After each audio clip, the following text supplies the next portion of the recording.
Muy buenas tardes y bienvenidos al curso de Electrodinámica 1. El día de hoy vamos a continuar viendo lo que es la teoría del potencial electromagnético y el gauge de Lorentz. Entonces, ¿no? Nosotros hemos visto básicamente eh, cómo es que se transmiten las ondas electromagnéticas a lo largo del vacío, ¿no? A lo largo de medios o a través de medios. Y básicamente lo hacen gracias a la existencia, ¿no es cierto?, de que eh, en las ecuaciones de Maxwell, fundamentalmente lo que nosotros tenemos es una variación de los campos eléctricos y magnéticos, y esa variación lo que me genera son ondas electromagnéticas. Sí, eso es lo que nosotros hemos visto hasta ahora, ¿no? Pero por otro lado, lo que nosotros podemos ver es que, por otro lado, ¿no es cierto? Las ecuaciones de Maxwell básicamente me permiten, ¿no es cierto? Bueno, tenemos dos ecuaciones, ¿no? Un par de las ecuaciones se relacionan con lo que son las fuentes, que básicamente tenemos aquí la carga eléctrica y la corriente eléctrica. ¿Sí? Y las otras ecuaciones son ecuaciones que no se relacionan con las fuentes, sino que nada más ponen condiciones adicionales a los campos electromagnéticos. Y entonces, ¿no? Nosotros hemos visto que como a partir de las ecuaciones que están acá, sí, se puede escribir lo que son los potenciales electromagnéticos y escribir unas ecuaciones de onda para los potenciales electromagnéticos, donde, ¿no es cierto?, debido a la existencia de este rotacional, somos libres de modificar este rotacional, ¿no es cierto?, este potencial vectorial con cualquier función cuyo rotacional sea cero, lo cual nos permite modificar la forma de las ecuaciones de onda de los potenciales electromagnéticos. Sí, y ahí es, ¿no es cierto?, que se discute en el video, se discute básicamente lo que son las transformaciones gauge, ¿sí? Y se dice, ¿no es cierto?, ahí se puede imponer diferentes condiciones y entonces ahí, por ejemplo, es lo que se discute un gauge de Coulomb o de radiación, en el cual la divergencia de A es cero, ¿ya? Y me establece, ¿no?, unas ecuaciones de onda en los cuales el potencial eléctrico solamente depende de la densidad de carga, ¿ya? Y, ¿no es cierto?, el potencial vectorial es el que tiene una dependencia del tiempo y de la densidad de corriente. Y entonces estas ecuaciones, ¿no?, se tienen que resolver a la vez. Entonces la dependencia de las ondas electromagnéticas, digamos, en el potencial, viene a través de esta ecuación, ¿sí? No de esta ecuación, ¿no? Como se ve en el gauge de Lorentz, por ejemplo, en el cual, ¿no es cierto?, la relación del potencial eléctrico como ondas electromagnéticas está representada explícitamente aquí en las dependencias temporales, a la vez, ¿no es cierto?, que aquí tenemos la derivada, la carga y la corriente, ¿no? Es decir, las dos fuentes. Sí, en el gauge de Coulomb aquí no tenemos eso, ¿no? Fíjense, aquí no hay una derivada con respecto al tiempo, entonces aquí aparentemente no hay una dependencia temporal. Sí, es como que fuese una acción a distancia, sí, lo cual es falso, digamos, ¿no? Por el hecho de que tenemos estas dos ecuaciones son simultáneas y aquí tenemos una dependencia temporal, ¿no? Pero viéndole desde este punto de vista como esta ecuación, sí, tenemos una forma de la dependencia del potencial como si fuese una acción instantánea a distancia, pero sin embargo, ¿no?, hay que recordar que los potenciales, sí, y de manera general no tienen una realidad física, sino los campos eléctricos. Y entonces, ¿no?, cuando se vuelve a calcular el campo eléctrico, por ejemplo, como esta cantidad, aquí vuelve a tener una dependencia temporal y una relación de causalidad y las ondas viajan en el tiempo y no hay interacción a distancia y eso, ¿no? Pues todo eso tiene que ver a través de esta ecuación, ¿ya?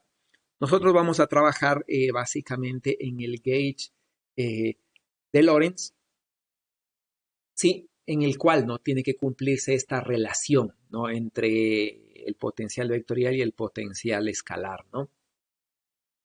¿Ya? Y las dos ecuaciones tienen una forma de ecuaciones de onda, donde vamos a definir el operador de Allenberg como el laplaciano menos la segunda derivada en el tiempo, ¿no? Sí. Y entonces las condiciones, las ecuaciones de Maxwell en la teoría del potencial adquieren esta forma. Sí, eso es más o menos lo que se discute, ¿no? No sé si de la parte teórica tienen alguna pregunta.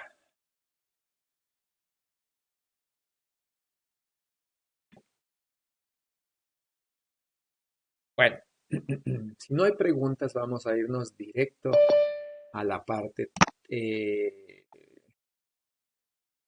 trabajo, ¿no? Entonces, supongamos que nosotros tenemos un potencial electromagnético dada por estas dos ecuaciones.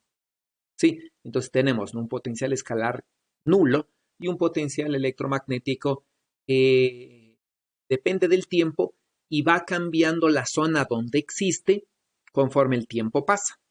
Sí, entonces aquí se pueden fijar, ¿no es cierto?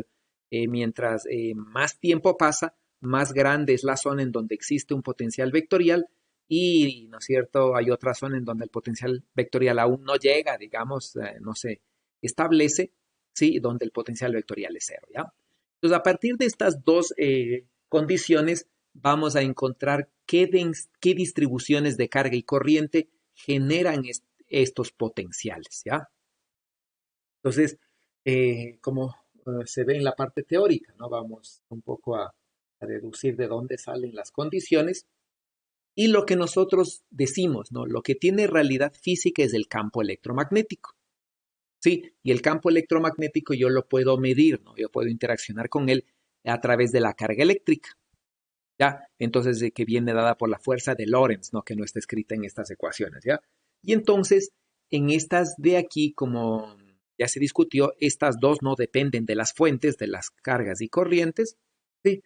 Y solamente dependen de los campos. Y entonces, a partir de las ecuaciones que se ve allí, simplemente no se puede poner que el campo magnético debe ser igual a un rotacional de un potencial vectorial, o puede escribirse así, ¿sí? Y entonces, reemplazando la ecuación que está aquí en la otra ecuación del rotacional del campo eléctrico, se puede establecer esto, ¿no?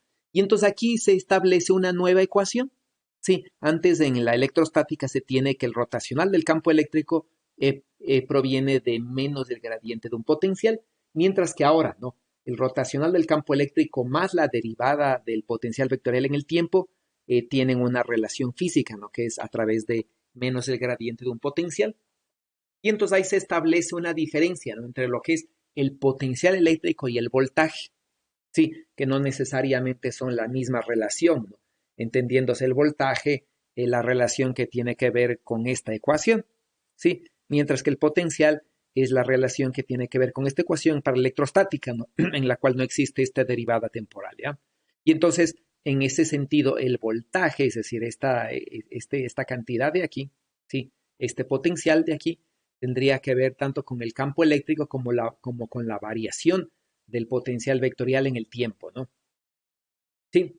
Y entonces estas dos ecuaciones que están en café me permiten transformar las otras dos ecuaciones que tienen que ver con las fuentes a la teoría del potencial, donde ya no vamos a trabajar con campos electromagnéticos, sino con los potenciales, ¿no? Entonces, al reemplazar el rotacional de potencial vectorial en el rotacional del campo magnético B, sí, tenemos, no podemos escribir eso y escribirlo como esta ecuación. ¿En dónde, no? En donde nosotros podemos establecer una ecuación que relaciona obviamente la variación en el espacio y en el tiempo a través de estas derivadas con las fuentes, ¿no?, que tienen que ver aquí con la corriente, ¿sí? Y aquí aparece una condición, ¿no? Entonces, como se puede ver, las dos ecuaciones están mezcladas, ¿no? Mezcladas la una con la otra, donde el potencial electromagnético de manera general se combina, ¿no?, en dos ecuaciones, ¿sí? Y tenemos una condición para separarlas. Entonces, si queremos separar las dos ecuaciones y dejarlas independientes, se puede utilizar el gauge de Lorentz. Entonces aquí, ¿no es cierto? Con la ayuda de la ecuación que está aquí, se puede tener dos ecuaciones que ya no estén interrelacionadas, sino que una sea solamente para el potencial escalar, ¿no es cierto? Y otra para el potencial vectorial, ¿sí? Y se puede establecer, ¿no es cierto? Entonces, dos ecuaciones, ¿ya? Que son, bueno, básicamente las ecuaciones que están acá, ¿sí? Que estarían aquí, ¿no? Exactamente aquí, ¿ya? Son las ecuaciones de los campos electromagnéticos en el gauge de Lorentz, ¿no? Entonces, estas tienen la forma de una ecuación de onda, ¿sí? Idénticas a las ecuaciones de onda del campo electromagnético, y aquí está su relación con las fuentes, ¿no? Sí, y entonces estas dos ecuaciones no están interrelacionadas como lo están las dos ecuaciones que están acá, ¿sí? Entonces a partir del gauge de Lorentz logramos desacoplar la dependencia del potencial y la dependencia espacial de A, ¿no? Sí, entonces logramos desacoplar esas dos, ¿no? ¿Ya? Y por otro lado se ve que estas ondas electromagnéticas, ¿sí? de los potenciales electromagnéticas, tienen una velocidad en el vacío de la luz, es decir, que viajan a la velocidad de la luz. Y por lo tanto, como viajan a la velocidad de la luz, ¿sí? Existe un retardo. Eso quiere decir, ¿no es cierto? El potencial eléctrico y el potencial vectorial son los que generan los campos eléctricos y magnéticos. Y entonces, ¿no? Si yo tengo, por ejemplo, aquí, tengo una fuente en una cierta zona, ¿sí? Una carga, supongamos, ¿no? Que se está moviendo, ¿sí? Entonces, aquí, por ejemplo, se está moviendo en un punto muy lejano, ¿sí? En un punto muy lejano, tendrá que viajar una onda. Entonces, deberá, ¿no es cierto?, viajar una onda y llevando la información que la partícula se ha movido. ¿Sí? Y entonces aquí se va a generar un campo electromagnético. Eso quiere decir que en este punto el campo electromagnético va a llegar, ¿no es cierto? Va a llegar aquí un campo eléctrico, ¿sí? Donde este campo eléctrico no necesariamente ya tiene una forma central, porque el campo eléctrico que, por ejemplo, vemos aquí generado por esta carga, recibe la información tarde. Y eso quiere decir, ¿no es cierto?, que este campo eléctrico a un cierto tiempo t tiene la información que le vino cuando la carga se encontraba por aquí, ¿sí? Cuando la carga se encontraba por allí, ¿ya? Entonces esta de aquí, ¿no es cierto?, viene a ser la posición de la carga al tiempo t' menor a t, ¿sí? Donde esta de aquí viene la posición de la carga al tiempo t. Entonces, al tiempo t, la carga recién está enviando la información de su nueva posición, mientras que en un tiempo lejano ya llegó la información, pero con la información de la posición de la carga, por ejemplo, en un tiempo anterior.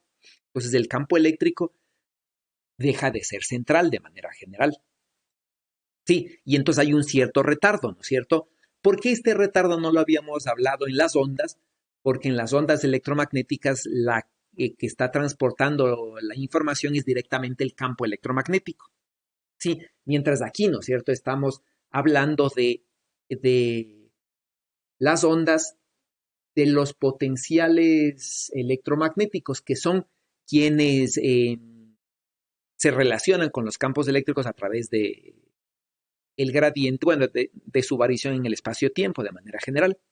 Sí, y entonces, ¿no? Esa información llega de manera tardía y por lo tanto en las ecuaciones que nosotros vemos aquí existe un cierto retardo en la información.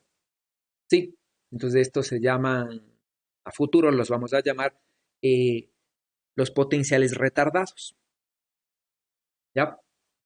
Eso más o menos es lo que vamos a discutir, ¿no es cierto? Aquí.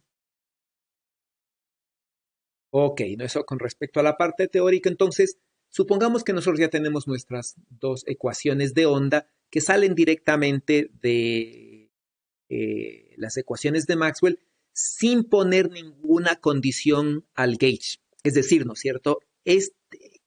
este potencial electromagnético no necesariamente está ni en el gauge de Lorentz ni en el gauge de Coulomb. Sí, puede estar en cualquiera, ¿no? Entonces no voy a ocupar esta condición, sino que voy a ocupar la condición genérica. Sí, entonces voy a suponer, ¿no es cierto? Esta condición genérica, cualquiera que ésta sea, sí, y a partir de esta condición vamos, ¿no es cierto?, a calcular, bueno, básicamente a partir de estas condiciones vamos a calcular los campos electromagnéticos y determinar las fuentes, ¿no? Si reemplazo aquí directamente, sí, yo voy a tener la información del potencial vectorial y el potencial escalar y por lo tanto podría calcular J y Rho.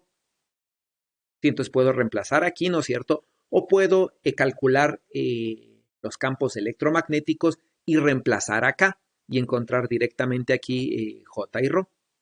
Sí, entonces en este caso yo voy a trabajar directamente en los potenciales electromagnéticos.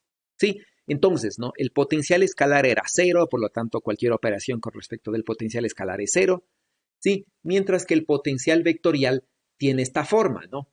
Sí, vale, vale diferente de cero si x está entre más ct y menos ct, ¿sí? Y vale cero fuera de esa zona. Entonces, el potencial vectorial tiene diferente valor dependiendo de dónde se encuentre, ¿no? Y por lo tanto, bueno, como esto se hace cero, yo ya podría calcular las ecuaciones que vienen acá. Entonces, ¿no? Simplemente reemplazando y calculando, ¿no? La divergencia, ¿sí? Como esta es una divergencia de A y A solamente tiene dirección en Z, la divergencia automáticamente se hace cero, ¿no?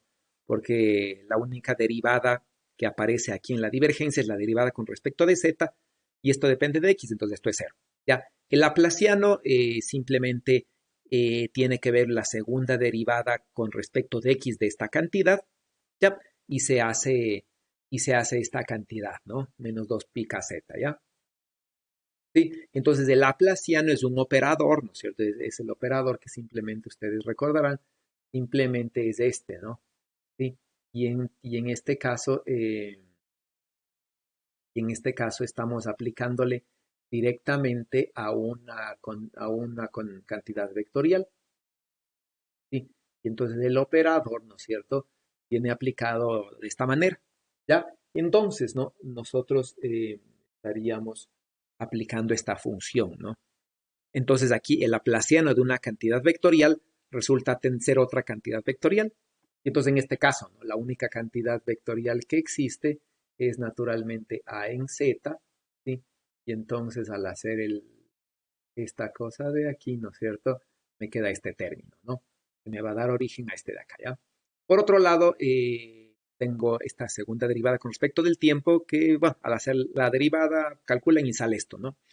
Y resulta que la densidad de corriente es cero. Sí, entonces no existe densidad de corriente volumétrica. ¿Ya?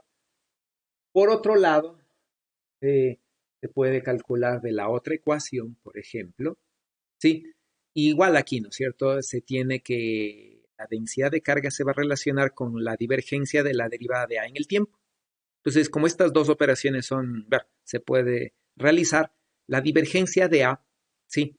Es cero, ¿no? Porque simplemente de la divergencia de A, lo único que me va a quedar es la derivada con respecto de Z de la componente en Z, que es una función de X y T, y por lo tanto esto es inmediatamente. Y entonces obtengo que la densidad de carga también es cero. Y la pregunta es aquí, ¿no es cierto? ¿Qué entonces me está generando estos potenciales electromagnéticos? Sí, porque no tengo corriente y no tengo carga. ¿Quién puede dar alguna luz a este problema? ¿Quién se le ocurre algo?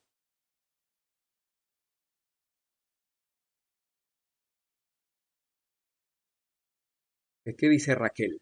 ¿Qué cree usted?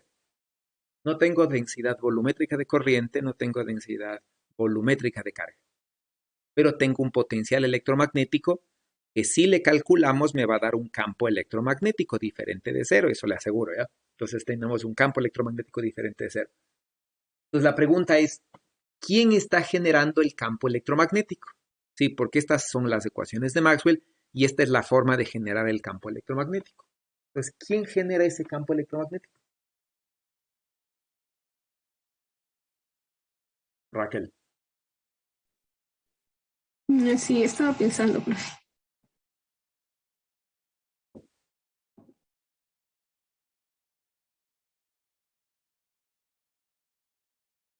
¿Qué opción tenemos? ¿Qué opción maneja usted?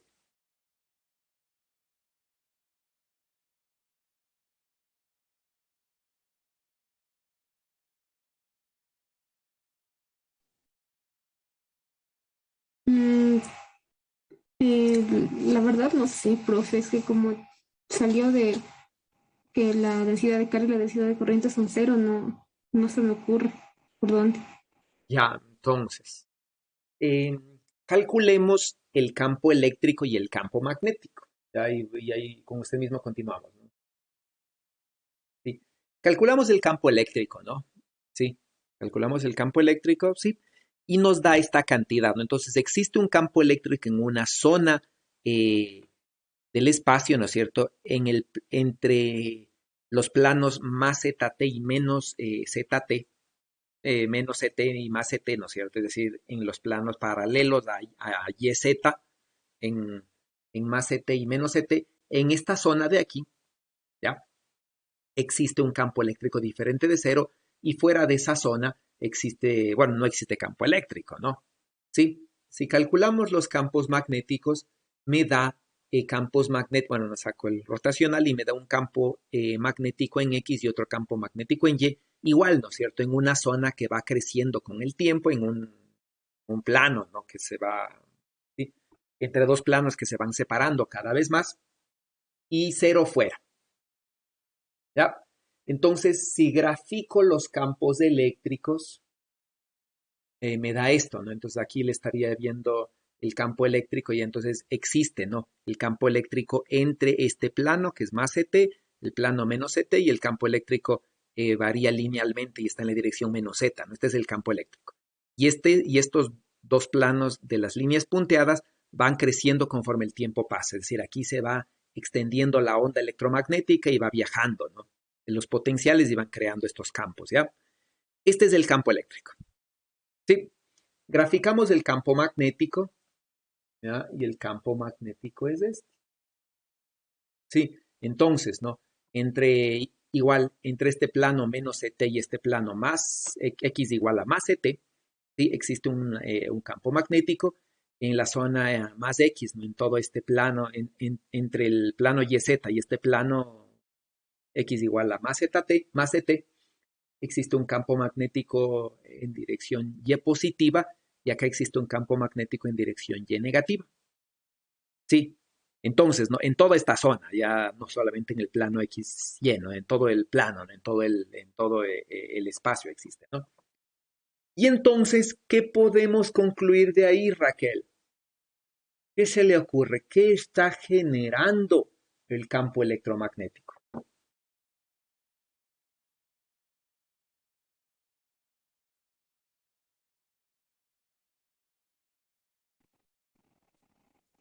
Sería el hecho de que se separen las placas y la variación de cada uno de los campos. Pero estas placas no son reales, es decir, estos son solamente planos. Planos en los cuales sabemos que, según las ecuaciones, las ondas de los potenciales electromagnéticos van viajando y van generando este campo magnético que cada vez se va haciendo más intenso, ¿no es cierto? Acá, y conforme y en estos puntos más lejanos recién va creándose y va extendiéndose. Ya, entonces, estos planos de aquí no son nada, no son imaginarios, son solamente representan la expansión de la onda del potencial electromagnético. Esteban, ¿qué dice usted? ¿Quién crea el campo magnético? ¿Qué me sugiere esas figuras de allí?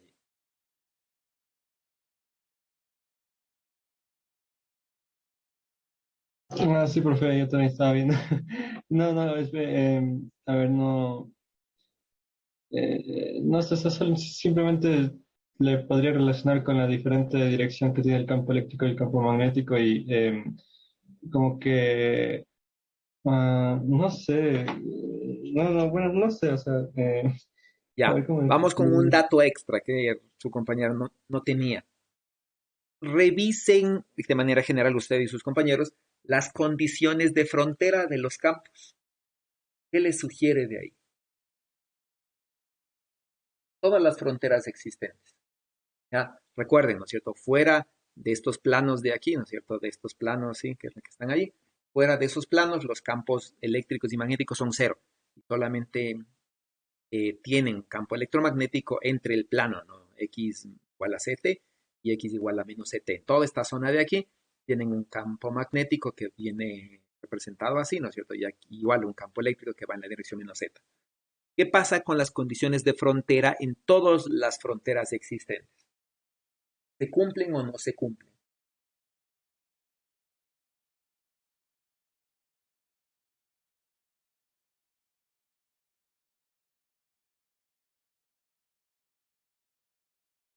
¿Qué dice Esteban?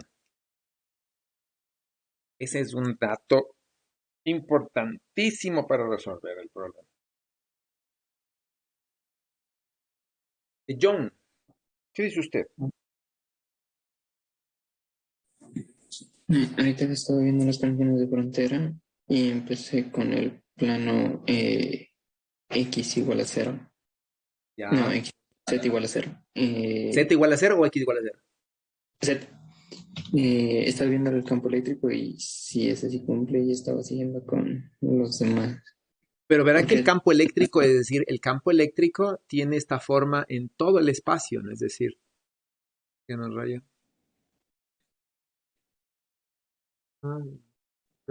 Tiene la misma forma, ¿no? Tiene la misma forma en todo el espacio, ¿ya?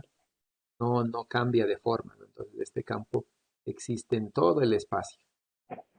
Sí, tiene exactamente la misma forma, ¿ya? En todo el espacio, ¿no? Este campo eléctrico no solamente, ah, este campo eléctrico no solamente está en esta zona, está en todo el espacio. Sí, porque esta ecuación, ¿ya? Esta ecuación es X, ¿no es cierto? Este campo, ¿ya? Este campo, ¿sí?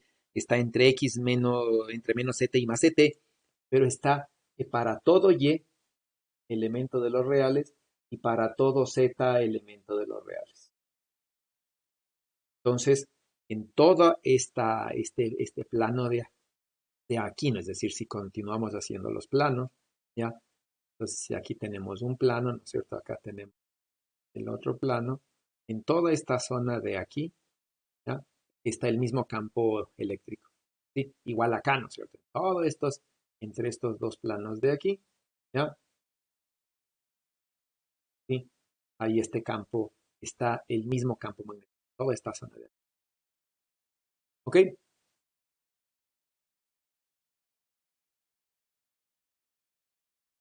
¿Sí? Eso es lo que me dicen, ¿no? Las ecuaciones. Entonces, ¿qué problema, qué tenemos en la frontera? Eh, ¿Cuál condición tenemos?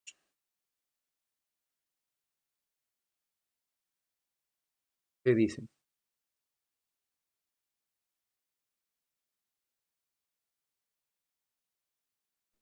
si no estoy mal, no se cumpliría la condición de frontera para el campo magnético en z, en x igual a cero.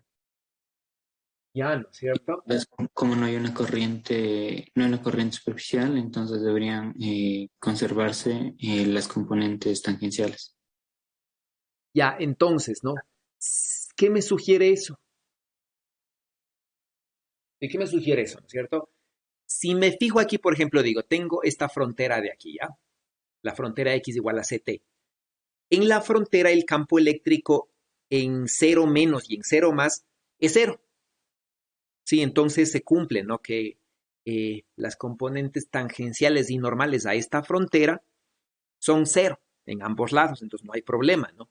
Igual acá en esta frontera de aquí, ya, acá afuera, en cero menos, en CT menos, ya, tengo un campo magnético cero, pero justo en CT tengo un campo eléctrico cero, ¿no es cierto? Porque cuando X es igual a CT, ya, esto se anula, entonces el campo eléctrico es cero. Y entonces, en esta frontera de aquí y en esta frontera de acá, tengo continuidad del campo, ¿no? Y aquí, en este plano de aquí, tengo continuidad, ¿no es cierto? Tengo un plano en el cual el campo eléctrico es el mismo. Pero acá, sí, en la frontera cero tengo igual un campo magnético cero dentro y cero fuera, igual acá, ¿no? En este punto el campo magnético fuera vale cero y dentro vale cero, porque cuando X es igual a CT, esto se hace cero. Pero en el plano cero, sí, en el plano X igual a cero, es decir, en el plano YZ, tengo que el campo magnético en cero menos es hacia más y en cero más es hacia menos Y. Eso quiere decir que si yo hago, ¿no?, una gráfica en el plano XY, ¿ya? Yo voy a tener que el campo magnético en la una zona es hacia acá y en la otra zona es hacia acá. Y eso quiere decir que como tengo campos magnéticos diferentes, ¿no es cierto? Si hago la relación de frontera y digo B tangencial 1 menos B tangencial 2, ¿sí? La diferencia de los B tangenciales se va a sumar, ¿no es cierto? Porque están en diferentes direcciones, ¿sí? Y entonces me va a quedar, ¿no es cierto? B tangencial 1 menos B tangencial 2, ¿sí? Me va a quedar diferente de cero, ¿ya? ¿Y eso qué me sugiere? Si existe una circulación del campo en este contorno, ¿ya?, en esta dirección, tiene que existir una corriente hacia afuera. Es decir, si existe aquí una circulación del campo en este contorno, ¿ya?, tiene que haber una corriente, ¿sí?, que vaya hacia Z positivo. Entonces, lo que me sugiere esa discontinuidad del campo es que hay una corriente superficial en Z, ¿sí? Y no lo podíamos ver acá porque aquí exclusivamente son volumétricas. Entonces, el hecho de que las corrientes volumétricas sean cero no quiere decir que no existan corrientes superficiales o lineales o igual cargas, ¿no? ¿Ya? Y entonces esas cargas y esas corrientes yo las puedo ver aplicando las condiciones de frontera. Y entonces, ¿no?, aplico las condiciones de frontera en el plano cero, ¿sí?, en cero más y cero menos, ¿ya? Y entonces esta es la ecuación en la frontera, ¿no? N1 cruz B, sí, donde N1 es el X más, ¿ya? Y el N1, ¿no es cierto?, es el más X en este caso, y sumada, ¿no?, a el N2 cruz B. Esto me va a dar las componentes tangenciales a la frontera, ¿sí? Y como N1 y N2 tienen dirección contraria, ahí se ve la resta, ¿no?, que se escribe de manera escalar B tangencial 1 menos B tangencial 2. Y esto de aquí, vectorialmente, esta me gusta más a mí porque me da directamente la dirección de K. Y entonces esto me da en el sistema gaussiano 4πc por la constante K superficial. Y entonces automáticamente, ¿no?, haciendo los productos cruz, ¿sí?, me sale esto. ¿Ya? Y entonces, ¿no?, aquí tengo una corriente que está subiendo sobre todo el plano YZ en la dirección Z positiva. Sí, es una corriente que crece con el tiempo. Entonces, esta corriente que crece con el tiempo, ¿sí?, que en algún momento era cero, ¿no es cierto? Y de ahí tengo el plano conductor en Z y comienza a circular la corriente, me va a generar, ¿sí?, un potencial estos potenciales electromagnéticos que a su vez me generan estos campos electromagnéticos, ¿sí? Este campo eléctrico, ¿ya? Y este campo magnético. Sí, entonces aquí yo veo circulación, ¿no es cierto? Entonces, esta circulación que yo veo aquí es la que me sugiere que existe una corriente hacia arriba. Esa es la clave de esto, ¿ya? ¿Preguntas?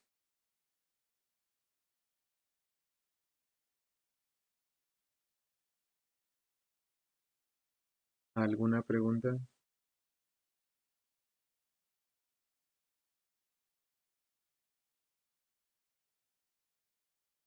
Ok, entonces, ¿no? Nuevamente, ya. Condiciones de frontera son súper importantes, ¿no? Porque recordarán las ecuaciones de Maxwell, ¿sí? Se relacionan, ¿no?, con corrientes y cargas volumétricas, ¿no?, tal como están especificadas aquí, ¿ya? Mientras, ¿no es cierto?, que las condiciones de frontera se relacionan con condiciones con corrientes y cargas superficiales de manera general, ¿no? Y entonces podrían existir, es decir, en las ecuaciones de Maxwell no podrían verse porque hay unas corrientes superficiales que no están detalladas aquí, ¿no? Básicamente no estarían detalladas acá, ¿sí? O lo que es lo mismo, aparecen al calcular este rotacional, ¿sí? Ah, no, este no es rotacional. Aparecen al calcular este rotacional, ya debido a la discontinuidad que aparece en el campo en la frontera, ¿no? Ahí aparece esa corriente superficial, ¿ok? Vamos a hacer entonces una continuación del problema que tenemos allí, ¿sí? Y vamos a suponer, ya, tenemos entonces, ya sabemos que aquí existe una corriente superficial que va, bueno, va hacia Z, ¿no? Hacia afuera, en este caso la corriente superficial, y aquí entonces generan unos campos electromagnéticos, ¿no? Y vamos a considerar este volumen, ¿sí? Este volumen de aquí, ¿ya? Que tiene, que está paralelo al plano YZ, ¿no es cierto? Tiene una tapa por el lado X igual a D y otra tapa que sería esta por el lado D más H, ¿no? X igual a D más H. ¿Ya? Queremos calcular la energía que hay en este volumen, ¿sí? La energía que existe en el campo electromagnético en este volumen, ¿sí? Y para dos tiempos, ¿no? Para un tiempo 1 que es D sobre C y para un tiempo 2 que es D más H sobre C. ¿Sí? Recuerden, ¿no? En el ejercicio anterior, los puntos de X igual a C por T y X igual a menos C por T es que recién estaba existiendo un campo eléctrico y magnético, ¿no? Y este plano se iba movilizando con velocidad de la luz, igual que el plano menos CT, ¿no? Se va movilizando hacia la izquierda con velocidad de la luz. ¿Sí? Y entonces vamos a calcular la energía del campo electromagnético que existe en este volumen a dos diferentes tiempos. ¿Sí? Y por otro lado vamos a determinar el flujo del vector de Poynting, ¿sí? De la energía del campo magnético a través de toda esta superficie que encierra este volumen, ¿sí? Entre los tiempos T1 y T2. Y vamos a comparar la variación de la energía en el campo electromagnético con el flujo del vector de Poynting en toda esta superficie cerrada. Y vamos a sacar alguna conclusión. ¿Quién se atreve a dar un posible resultado de esto?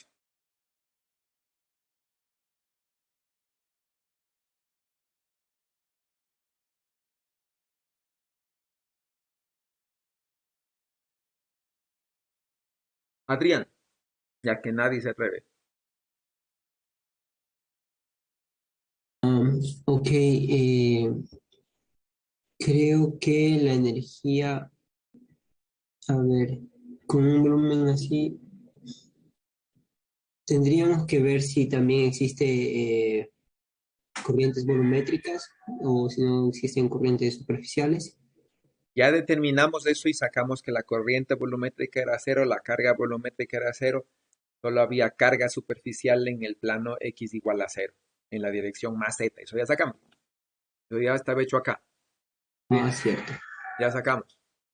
Y sacamos una corriente superficial que era esta, que existía solamente para X igual a cero.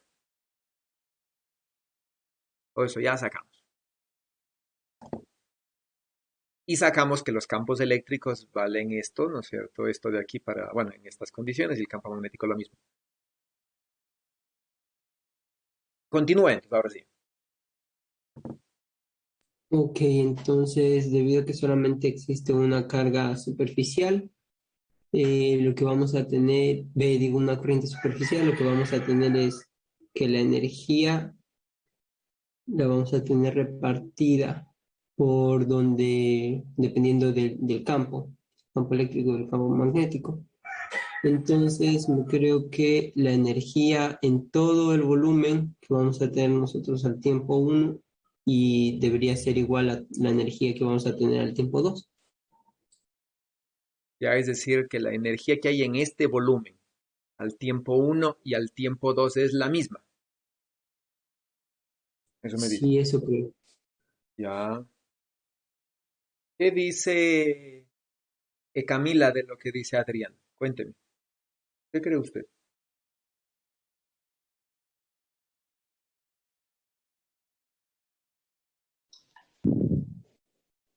Me la- Creo que tal vez la energía sería diferente, o sea, por los tiempos, o sea, en el primer tiempo de sobre DC sería diferente al segundo, porque Porque los campos serían diferentes.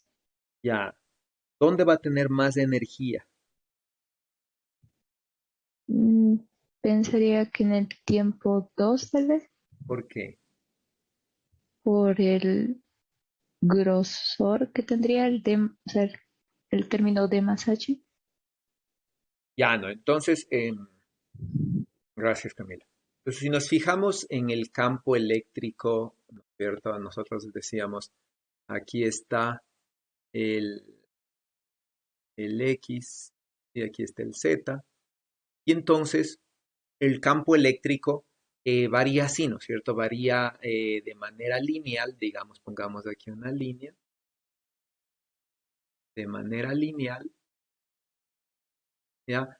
Así sería el campo eléctrico, ¿no? Entonces aquí las diferentes líneas de campo eléctrico eh, van a ser estas, ¿no? Van a ser así. Y entonces ahí va a estar el campo eléctrico, ¿ya? Igual para acá, ¿no es cierto? Y eso quiere decir que si le grafico a un tiempo posterior, ¿sí? El campo eléctrico habrá crecido, ¿ya? Y entonces a un tiempo posterior, el campo eléctrico simplemente no será, por ejemplo, dado por esta línea de acá,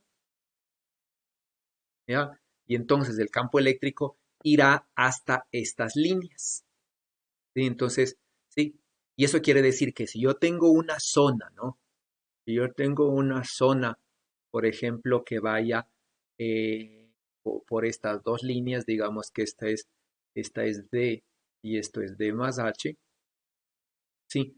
En un cierto tiempo solamente voy a tener, por ejemplo, el campo eléctrico aquí y con este valor, ¿sí? Mientras que para otro tiempo voy a hacer en verde, por ejemplo, el campo eléctrico va a tener, campo eléctrico va a tener este valor en esas, perdón, este valor en esa, va a tener esta forma, va a tener esta forma.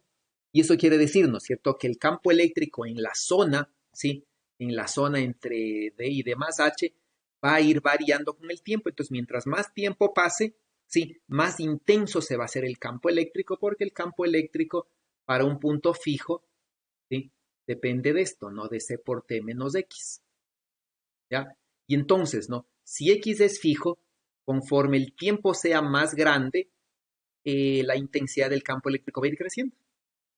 ¿Ya? Y entonces, ¿no?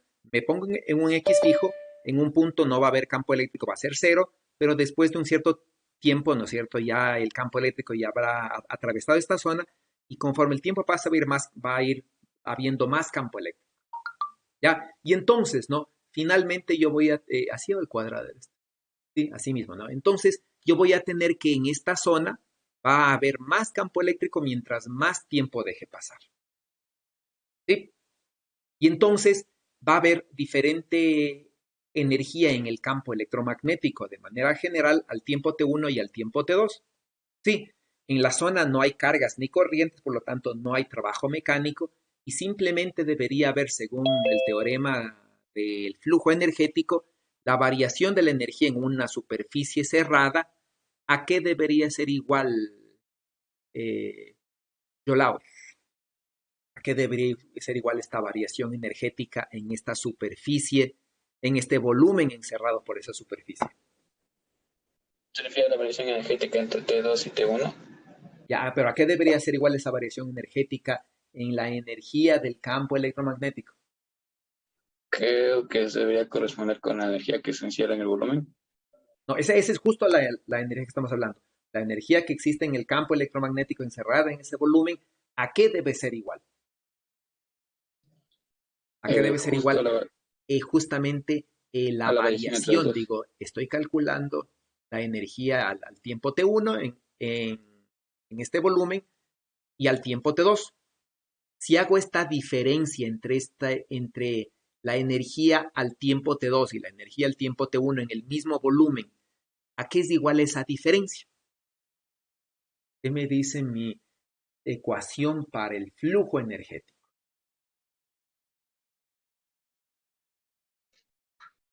Sería la energía almacenada por el campo electromagnético dentro del volumen.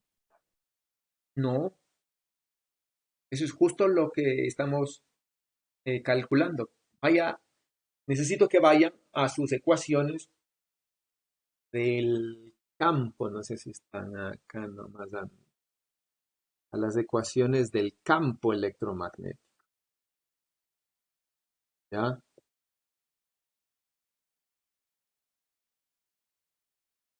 A ver.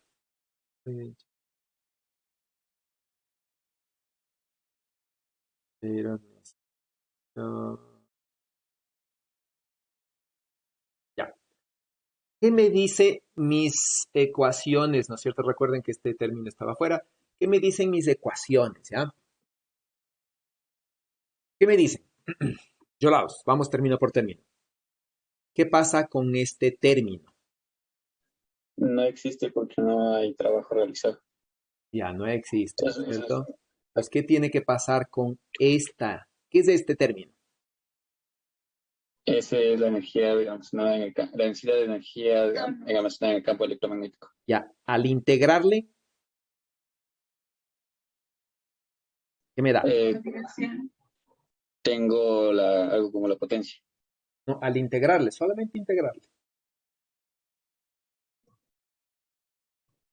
Tengo la energía por unidad de tiempo.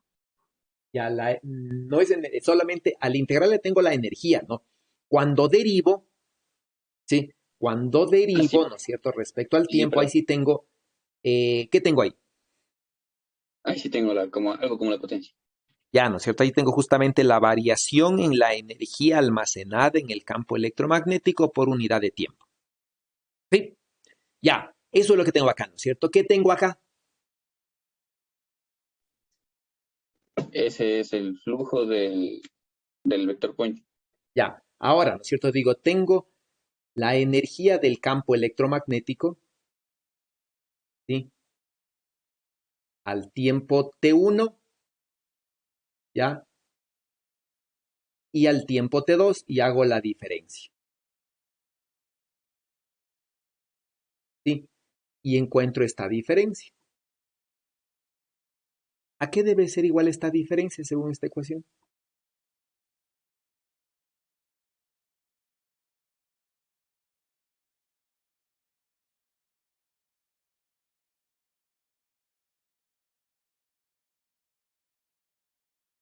¿Qué dicen?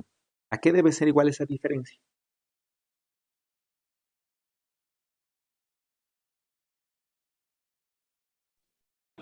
No debería ser igual como al flujo que pasó a través de esa superficie en esos tiempos. Ya, en esos El tiempos, vector point. ya, el flujo del vector de Poynting al tiempo T2 y al tiempo T1, eso es decir, justo el flujo calcula el tiempo T2, calcula el flujo al tiempo T1, resto y esa es esa diferencia.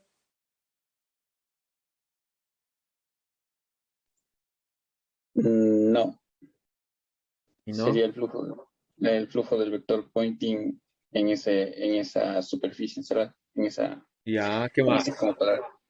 Pero este flujo es una potencia, ¿no es cierto? Porque esto es energía sobre tiempo, esto es potencia. Sí, esto es energía. ¿Cómo le Entonces comparo tendría estas que ser, dos? Alguien más, cualquiera, si no es usted, solo cualquier persona. o sea, intuitivamente multiplicando por la diferencia de tiempo que transcurrió. Y bueno, no exactamente por la diferencia, porque eso es una cantidad que depende del tiempo. Entonces, no. De esta integral, ¿sí? Esta integral va a ser un flujo energético, ¿ya? Por unidad de tiempo. Bueno, que depende del tiempo, más bien dicho, ¿no? Y esto de acá, ¿sí? Y esto de acá es eh, la energía derivada, ¿no es cierto?, por unidad de tiempo. Entonces, esta es la relación que yo tengo, ¿no? Entonces, la integral que yo tengo aquí es la energía del campo electromagnético, porque este término no existe, Y tengo entonces la variación en el tiempo de la energía del campo electromagnético. ¿Ya? Para llegar a esta ecuación que está acá, ¿no es cierto? Entonces yo digo, yo ya tengo el flujo de potencia como función del tiempo por toda el área encerrada que encierra este volumen, ¿sí? Entonces flujo, ¿no es cierto?, en el área S, que es la que encierra al volumen B. ¿Ya? Entonces, ¿no es cierto? Digo, si calculo el flujo total, ¿cómo relaciono estas dos? Entonces puedo despejar, no, perdón, va a ser acá abajo, puedo despejar y decir entonces el diferencial de energía por unidad en todo el volumen es esto, ¿no? Es todo el flujo que yo ya calculé de T y puedo integrar, ¿no es cierto?, entre el tiempo T1 y el tiempo T2. Y esta integral de la izquierda lo que me va a dar es la energía del campo electromagnético al tiempo T2, que justo está de aquí, menos la energía del campo electromagnético al tiempo T1, que es justo esta otra de acá, restadas. Eso es igual a la integral en el tiempo, ¿sí?, del flujo del vector de Poynting negativo a través del área. ¿Sí? Y entonces, si yo integro en el tiempo el flujo del vector de Poynting a través del área cerrada, me debe dar el incremento del campo electromagnético. Eso quiere decir que ¿dónde estás? Estas dos cantidades, ¿no es cierto? Esta resta de B y A tiene que ser igual a C, porque este es justamente el flujo de la energía que fluye, ¿no es cierto?, a través de toda la superficie que encierra el volumen en el intervalo de tiempo entre T1 y T2. Es decir, justo es lo que estamos diciendo nominalmente. Entonces, esta C y la resta de B menos A tienen que ser iguales, ¿no? Entonces, vayamos calculando. Al tiempo T1 igual a D sobre C. Sí, donde D es el plano inicial de la izquierda, ¿no?, de este volumen, ¿ya? ¿Cuál es la energía del campo electromagnético? ¿Cuánto vale? A simple vista eso se ve. Dentro del volumen sería cero. Cero, ¿no es cierto? ¿Por qué? ¿Por qué cero? Porque en ese tiempo la onda todavía no llega, o sea, ella se vuelve cero cuando X es igual a D. Exacto, ¿no es cierto? Cuando X es igual a D, sí, en este tiempo, cuando X es igual a D, este campo está fuera de esta zona, es decir, vale cero. Es decir, el campo eléctrico justo está recién por ingresar al plano X igual a D, al volumen, básicamente. Está recién por ingresar, ¿ya? Entonces, ¿no? Recién estaríamos, ¿dónde hicimos ese gráfico? Recién estaríamos en un tiempo que correspondería, no movámosle este de aquí, ¿sí? Supongamos, ¿no? Este de aquí movámosle, estaríamos ahí, ¿ya? Entonces, el campo eléctrico recién está en la zona roja, donde el campo eléctrico todavía en esta zona es cero. Sí, entonces aquí no hay campo eléctrico, no hay campo magnético, no hay energía del campo electromagnético. Entonces al tiempo T1 en esta zona, sí, al tiempo T1 dentro del volumen el campo eléctrico es cero, el campo magnético es cero, sí, y por lo tanto la energía del campo electromagnético es cero. Al tiempo T1, ¿no? Al tiempo T2, ¿ya? Al tiempo T2, en cambio, ¿qué va a pasar? Sí, al tiempo T2 que estoy en D más H, ¿sí? El tiempo T2 justo correspondería a este punto, en cambio, movámosle este en cambio para acá. Esta sería la onda electromagnética al tiempo T2. Justo está en este plano. Entonces aquí dentro ya hay campo electromagnético, ya hay campo eléctrico, ya hay campo magnético, y por lo tanto ya hay energía en el campo electromagnético.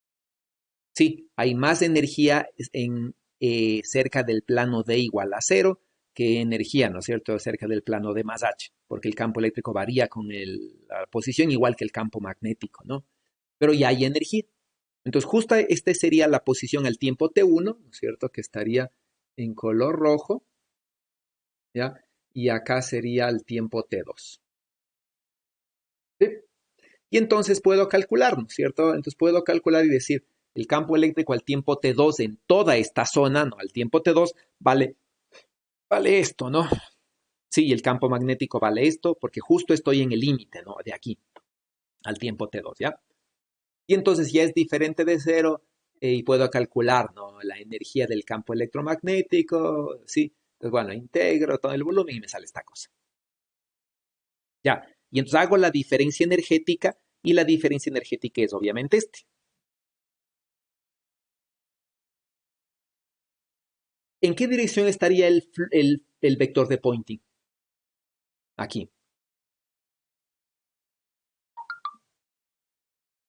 ¿En qué dirección está, Esteban?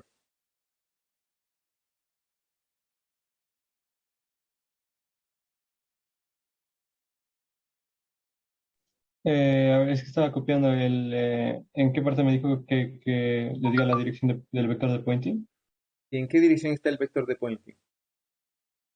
En el literal B estaría, a ver, déjeme ver, ya, estaría como que, a ver cómo lo explico. Va a estar X, Y o desde, Z.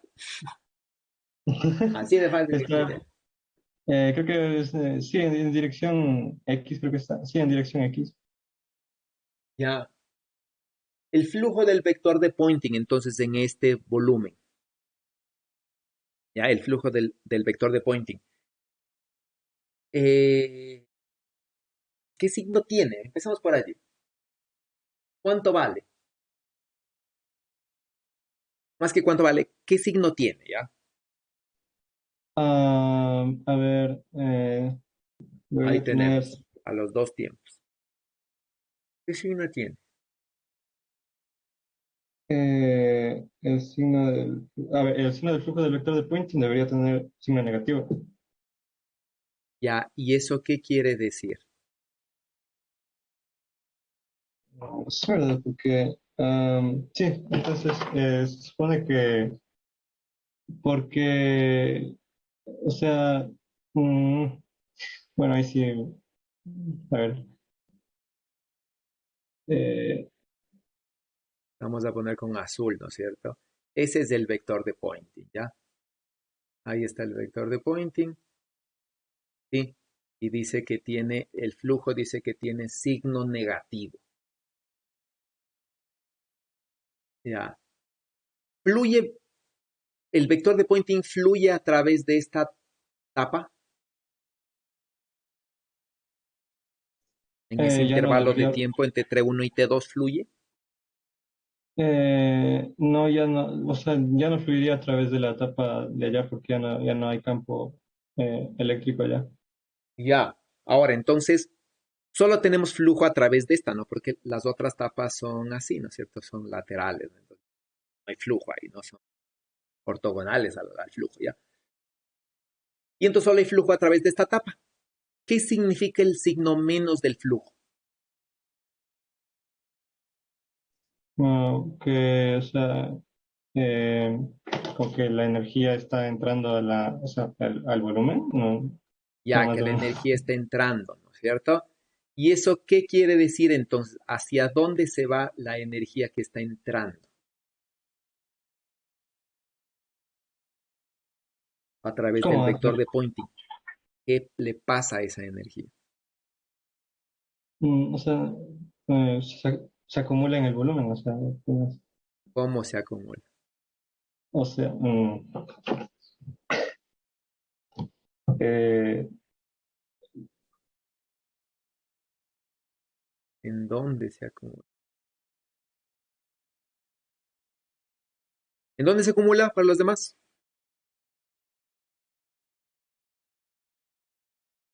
Pues ¿dónde se acumula, no es eh, cierto? Se acumula en la energía del campo electromagnético. Aquí se acumula. ¿Sí? No hay otro lugar donde se acumula. No puede desaparecer la energía. Y entonces, ¿no es cierto? Se calcula el vector de Poynting. Ya justamente tiene dirección más X. ¿Sí? Y entonces, ¿no es cierto? Se calcula el flujo del vector de Poynting. Y el flujo del vector de Poynting hay obviamente dos caras, ¿no? Sí, hay una cara que es, ¿no es cierto? Tengo que calcular el flujo del vector de Poynting en la cara izquierda, en la posición D, básicamente, Sí, entonces el flujo del vector de Poynting a través de la superficie D es un flujo negativo porque el diferencial de área de la superficie lateral de acá, ¿no es cierto? Es el diferencial de área hacia afuera. Entonces, si aquí pongo, este va a ser la normal 1, mientras que acá va a ser la normal 2, ¿no es cierto? En estas tapas no hay flujo, ¿sí? En la 3 ni 4 porque no hay, el producto punto es 0. Y entonces solamente hay flujo lateral a través de la tapa izquierda, que es esta, ¿sí? A través de la tapa derecha, ¿ya?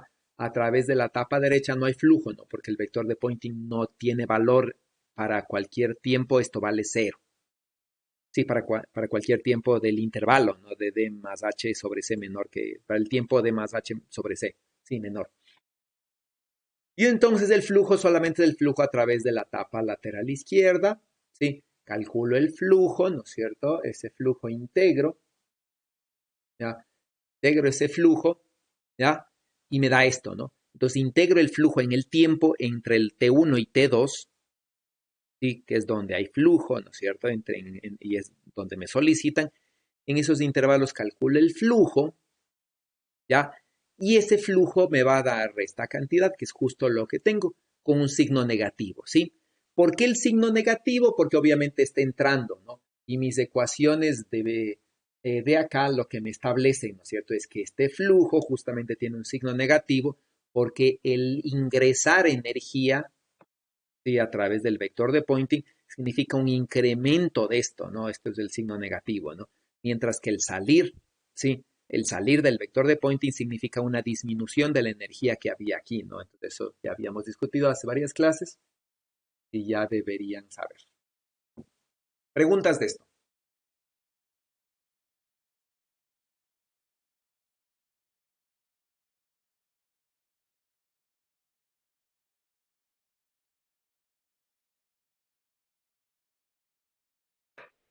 Profe, Dígame yo. pregunta, en este caso se podría decir que ese flujo energético, o sea, esa energía que se va viendo en el aumento de los campos electromagnéticos, se daría por una fuente que está aumentando la corriente de la corriente superficial, que está en Z. Sí. Entonces, de alguna manera la fuente, ¿no es cierto?, que está en Z, ¿sí? Es decir, esta corriente que habíamos calculado aquí, ¿no es cierto? Esta corriente tiene que, bueno, en este plano YZ, siendo realistas, debería haber un conductor, ¿no es cierto?, al cual yo pueda conectarle una fuente y pueda hacerle circular esta corriente superficial que va a generar este campo eléctrico y este campo magnético, ¿ya? Que se van a expandir en el espacio en forma de planos. Y ese va a ser el frente de la onda de potencial que va a ir creciendo y va a ir extendiendo esta zona en donde existe campo eléctrico y magnético, ¿ya? Y entonces de este campo eléctrico y campo magnético que va variando en el tiempo es el que está transportando energía en la dirección más X y menos X respectivamente, ya en más, ¿no es cierto?, en Amazonas, ¿no? Y entonces la fuente que genera esta corriente entrega energía al campo y el campo se encarga de llevar esa energía por todo el universo.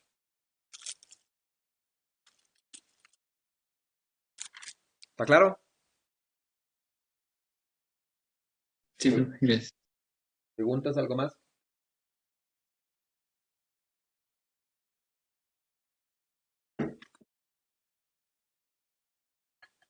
Bueno, eso como primera parte, ¿no?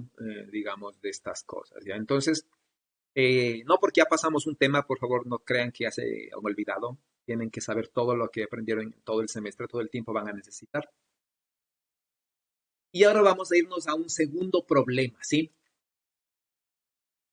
Que vamos a resolver las ecuaciones de los potenciales electromagnéticos de una carga puntual con movimiento uniforme, ¿ya? Luego vamos a encontrar las ecuaciones de los campos electromagnéticos de dicha carga. Si entonces tenemos una carga puntual que se mueve con velocidad constante. ¿Sí? Vamos a plantear, ¿no? Entonces, tenemos nuestras ecuaciones de Maxwell. ¿sí? Y según las ecuaciones de Maxwell, entonces yo tengo una densidad de carga volumétrica, que es básicamente la carga puntual por una delta de Dirac de la posición menos, ¿no es cierto? Que depende directamente de la posición de la carga puntual. Entonces, la densidad de carga es solamente igual a la carga puntual en la posición donde se encuentra la carga puntual. Y en todo el resto del espacio es cero. Igual, ¿no es cierto? La densidad de corriente es la densidad de carga por la velocidad.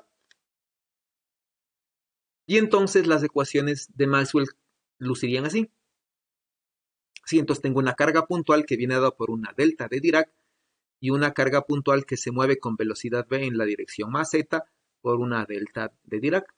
Sí, y obviamente las corrientes de desplazamiento y la ley de Faraday, ¿no? Sí, idéntico que antes, entonces, ¿no? Idéntico que antes, obviamente de aquí yo se supone, ¿no? Que voy a tener de estas dos, ¿no? Que no dependen de la fuente, voy a tener mis ecuaciones de campo, ¿ya?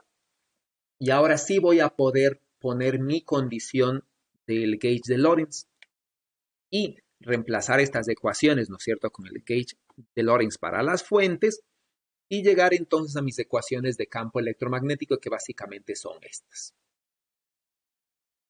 Ya, y estas son las que tengo que resolver.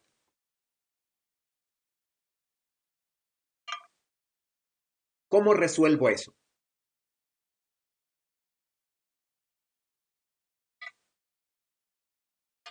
¿Cómo resuelvo eso?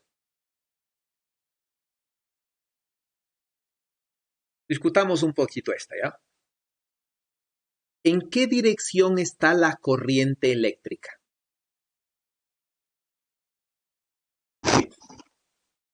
¿En qué dirección está la corriente eléctrica?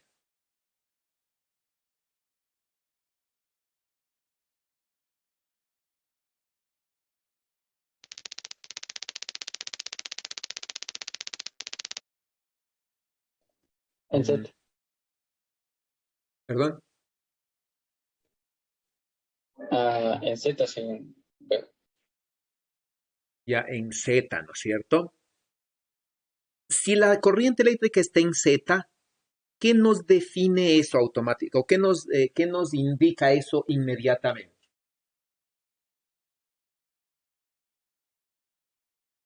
Respecto de lo que nos interesa, que serían los potenciales. Si la corriente está en Z, ¿qué nos limita eso inmediatamente?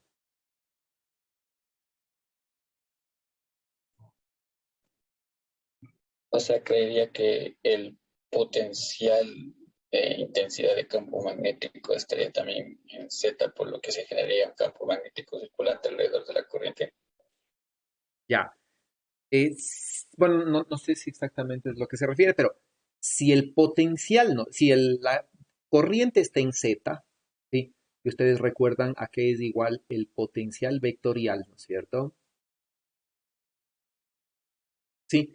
Y entonces, si la corriente está en Z, el potencial vectorial tiene que estar en Z. Eso quiere decir que el potencial vectorial solamente podría tener, ¿no es cierto?, una ecuación, una dependencia en Z, que sería la única que me va a dar origen a un campo magnético. ¿Sí? Entonces, esto me establece, ¿no? Eso me establece, ¿ya? Y entonces, yo debería esperar que el potencial vectorial tenga solamente una componente en Z. Sí, porque las demás componentes, de hecho, no tiene corriente, ¿no? Estas son cero, es decir, que para las otras direcciones que no son Z, esto es cero. Sí, y entonces, ¿no? En las otras direcciones, en X y en Y, yo, por ejemplo, voy a tener esta ecuación. Sí, bueno, no. Y para las componentes de X y Y, yo voy a tener esa ecuación. Sí. Y entonces aquí no tengo fuentes. Ya la única fuente es esta, ¿no? Es la que viaja en Z, ¿sí? ¿Ok? Bueno, en el potencial no tengo mucho que decir, ¿no es cierto? Pero comparemos el potencial, por ejemplo, con el de una carga puntual. Supongamos que yo digo, voy a plantear el potencial de una carga puntual, ¿ya? En el origen, ¿sí? Y esto va a ser esto.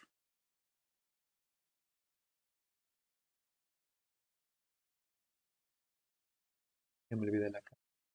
Ya, esa va a ser el potencial de una carga puntual en el origen. ¿Qué notan de diferencia? ¿Qué podrían concluir de allí de la forma que debe tener este potencial?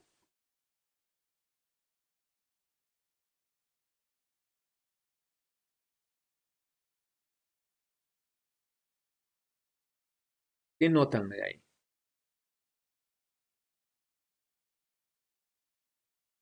¿Qué dicen? ¿Qué notan?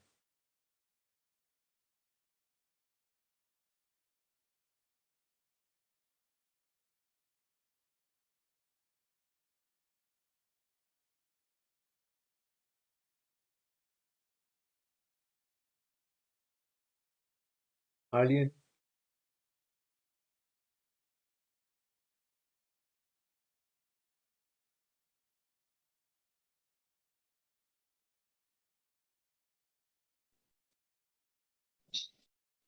Como la diferencia sería que el potencial allí no depende del tiempo, porque la carga estaría estática. Ya, ya, pero ¿qué más? ¿Dónde está la dependencia en el tiempo?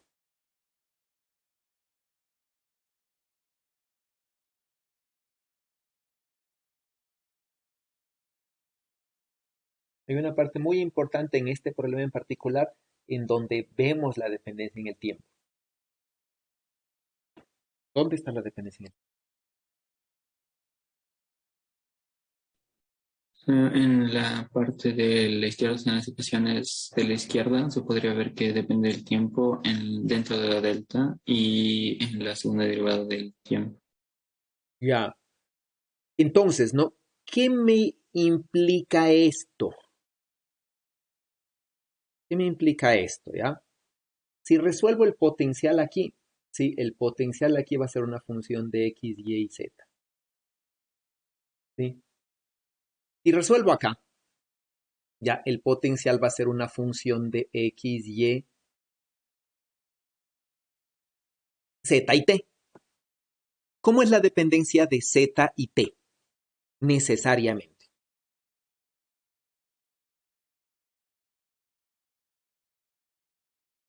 Por simple comparación.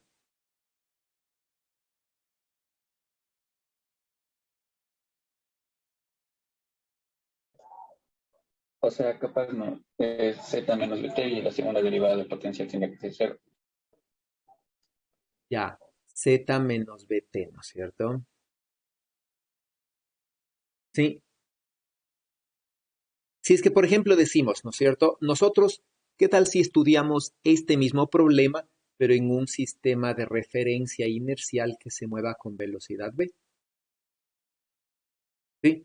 En este sistema de referencia inercial, ¿no es cierto? X', y' que se mueva con velocidad v, la carga está en reposo. Con la diferencia de que no estoy estudiando aquí, estoy estudiando en un sistema fijo, que no se mueve.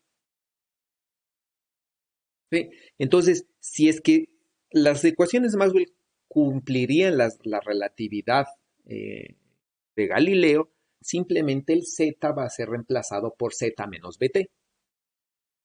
¿Ya? Si no cumplirían la relatividad de Galileo, deberían cumplir la relatividad de Einstein, en donde z, ¿no es cierto?, no es reemplazado por z, bueno, este sería z, ¿no? ¿Sí? En donde z, ¿no es cierto?, y z' no se relacionan por z menos bt, sí, sí, si no se relacionan, ¿no es cierto?, por z menos bt sobre o por gamma. De todas formas, este factor es un factor común y corriente que solamente me modifica esto en z menos bt, sea que sea Galileo, ¿no es cierto?, o sea que sea la relatividad especial, tengo una dependencia donde veo aquí z, ¿sí? Acá viene z menos bt, bueno, o z más bt, ¿no? Como quieran verle, ya depende de dónde estemos estudiando. Ya, y entonces, z menos bt, entonces la dependencia en el potencial debe ser de z menos bt. ¿Ya? Y entonces, ¿no es cierto? Con esa dependencia nosotros vamos vamos a hacer esa suposición, sí, tanto por la relatividad de Galileo, por la de Einstein, en ambos casos de z, debo cambiarle, ¿no es cierto? De lo que veo z aquí, debo cambiarle aquí a z menos bt, ¿ya? Y entonces le cambio, ¿no es cierto? Y entonces obtengo Por ejemplo, voy a utilizar la variable z griega, ¿sí? Y decir entonces, defino esta variable z griega, ¿no es cierto? Y entonces toda la dependencia en la posición y el tiempo debe depender de aquí, de z y t, y lo demás no cambia nada. Y entonces, ¿no? Las derivadas con respecto a x, a z y t, ¿no es cierto? Con respecto de z griega, son estas que pueden ver allí, ¿no? Y entonces la ecuación, esta derivada de aquí, ¿sí? Es simplemente, y este laplaciano de acá, simplemente se puede escribir así, ¿sí? Simplemente de la relación, ¿no? De esta nueva variable z, ¿ok? Y entonces me va a salir este factor, ¿sí? Y esta ecuación, ¿ya? Esta ecuación es idéntica a esta ecuación de acá, porque la dependencia en el tiempo ya no está explícita en el tiempo, sino que está implícita en la variable z griega. Y solamente, ¿no es cierto? Yo podría cambiar esta cosa y decir, voy a definir, ¿sí? Automáticamente mi z', que es z sobre esta cosa, y entonces esta ecuación en derivadas parciales se transforma en esta de aquí. X cuadrado y cuadrado más z, más la segunda derivada de z' cuadrado. Y esta de aquí, ¿no es cierto? Es la ecuación de una delta, de una partícula quieta. ¿Sí? Aquí no utilicé ecuaciones de Lorentz. ¿Sí? Pero ¿qué me implica automáticamente esta ecuación? ¿Qué es esta ecuación? ¿Quién me dice? ¿Qué es esa ecuación?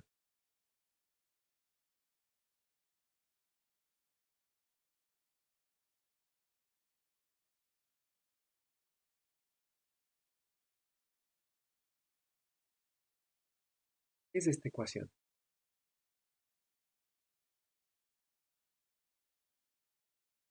Camila, ¿qué es esta ecuación?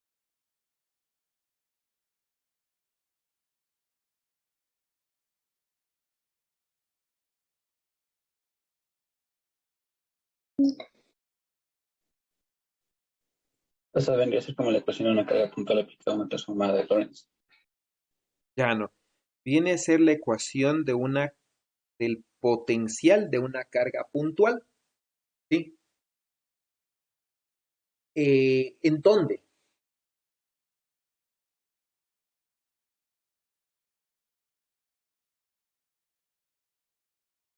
¿En dónde? ¿O en qué condiciones? ¿En qué sistema de referencia?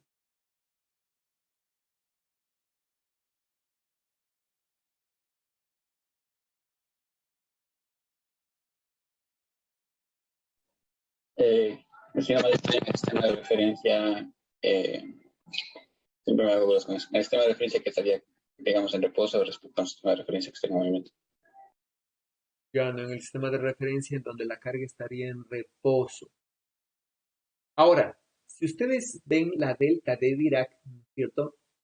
La delta de Dirac de la mi nueva variable z' está multiplicada por un factor, ya que es este, ¿sí?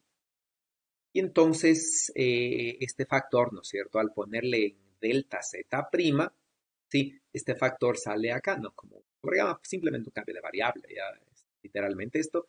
Y entonces, si defino gamma así, ¿no es cierto? Como esta raíz, esta ecuación viene a ser esta. Y entonces viene a ser esta ecuación, ¿sí? Pero no multiplicada por Q, sino multiplicada por Q por gamma. Eso es lo que yo veo aquí. Y entonces, no es la misma carga, es Q por gamma. Sí, Q por gamma es lo que yo veo acá, ¿no es cierto? En este potencial. Entonces, de aquí lo que se ve, ¿no es cierto? Y vamos a demostrar a partir de esto es que las ecuaciones de Maxwell cumplen la relatividad especial de Einstein. Sí, y si recordamos, ¿no es cierto?, que las ecuaciones de Maxwell ya salieron, ¿no? Ya fueron por Maxwell mucho antes de que exista la relatividad especial. La relatividad especial de Einstein implícitamente ya existía aquí. Sí, en este ejemplo súper simple ya se ve, ¿no es cierto?, que tenemos aquí la transformación de Lorentz. Y de hecho, ¿no? Si nos fijamos en este X y en este Y, Según Lorentz, ¿no es cierto?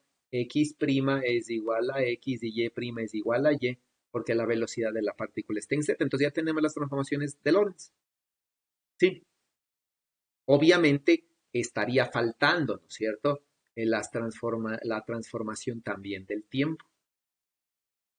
Sí, porque en Galileo el tiempo es como es único para todos los sistemas de referencia, ¿no? Pero al menos en el espacio ya sugerían estas cosas de estas ecuaciones, ¿ya? Entonces la pregunta viene, imagino que ustedes ya vieron esto. ¿La carga se modifica en los sistemas de referencia? ¿Se escala con el factor gamma?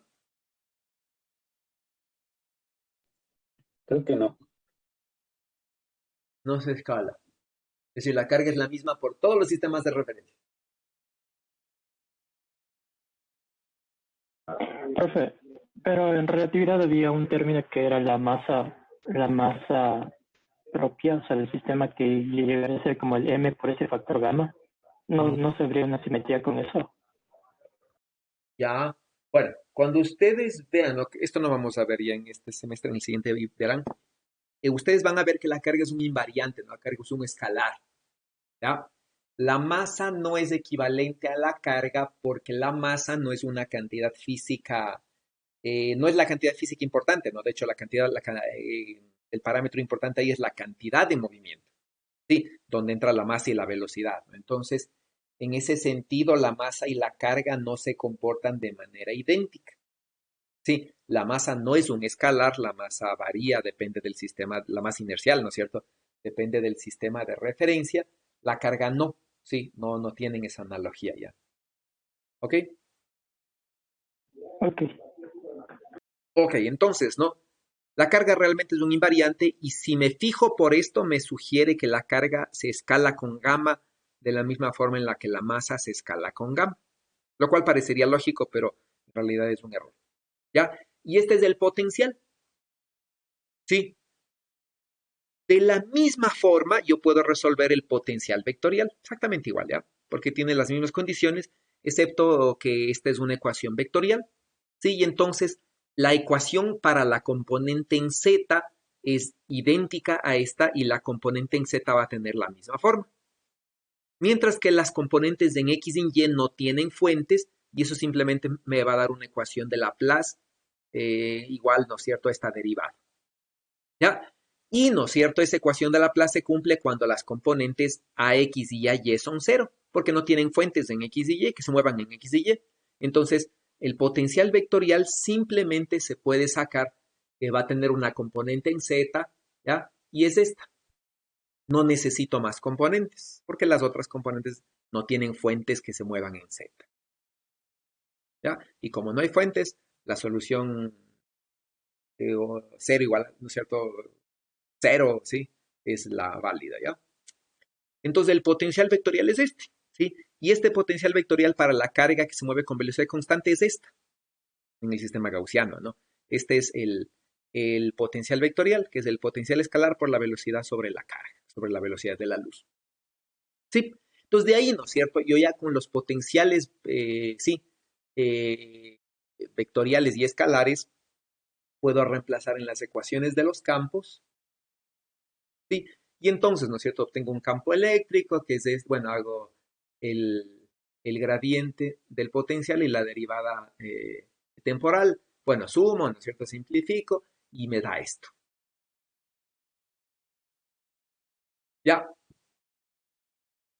Ahora, ¿no es cierto? Nosotros habíamos visto, ¿sí? Y habíamos encontrado, por ejemplo, que en una carga estática, lo que nosotros tenemos, ¿no es cierto? Es que es, por ejemplo, para una carga en el origen, este es el campo, pongámosle así más bien, este es el campo eléctrico, ¿ya? Y entonces, ¿no? A la misma distancia se tiene la misma intensidad de campo y el campo es radial que sale desde la carga. Analicemos este campo, ya de una carga que se mueve. Sigue siendo el campo desde la posición de la carga, ¿sí? En distancias equidistantes. ¿Sigue siendo el campo el mismo valor independientemente de la dirección? Analicemos esto. Esa es la una pregunta, ¿ya? La otra pregunta, el campo sale radialmente desde la carga, ¿sí? Y aquí, ¿sale radialmente desde la carga?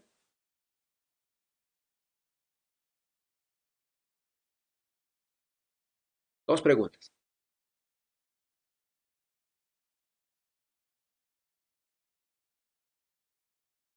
Raquel, ¿el campo sale radialmente desde la carga?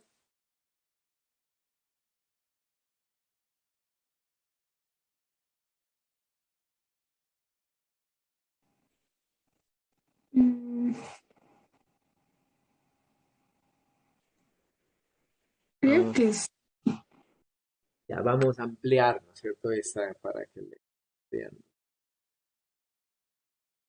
Vamos a ampliar este, ese resultado, ¿ya? Pues el campo está evaluado, ¿no? En la posición R, ¿sí? Al tiempo t. Ya ese es el campo, ¿no? Y entonces, nuevamente Raquel, ese campo es radial.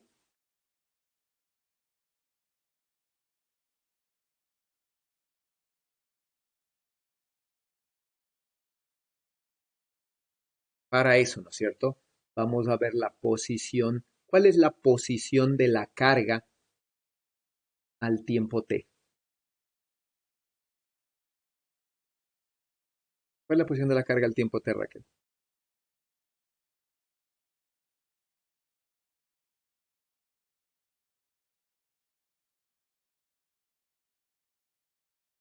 Raquel,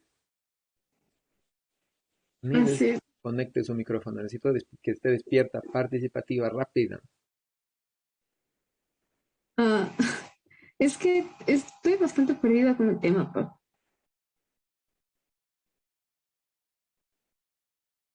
John, ¿cuál es la posición de la carga al tiempo t? Sería 0, 0 en X y en Y y BT en Z. Ya, ¿no es cierto? Entonces, esa es una carga que se mueve a lo largo de z con una ecuación que habíamos escrito así, ¿no es cierto? Entonces, la misma pregunta. ¿El campo es radial desde la carga?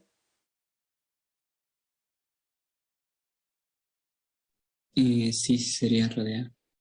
Sí, ¿no es cierto? Porque esta de aquí, sí, este vector de acá arriba, representa la posición relativa entre R,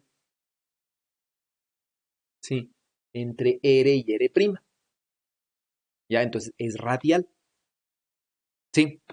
La otra pregunta. ¿Decrece, es decir, es independientemente de la dirección, tiene la misma intensidad?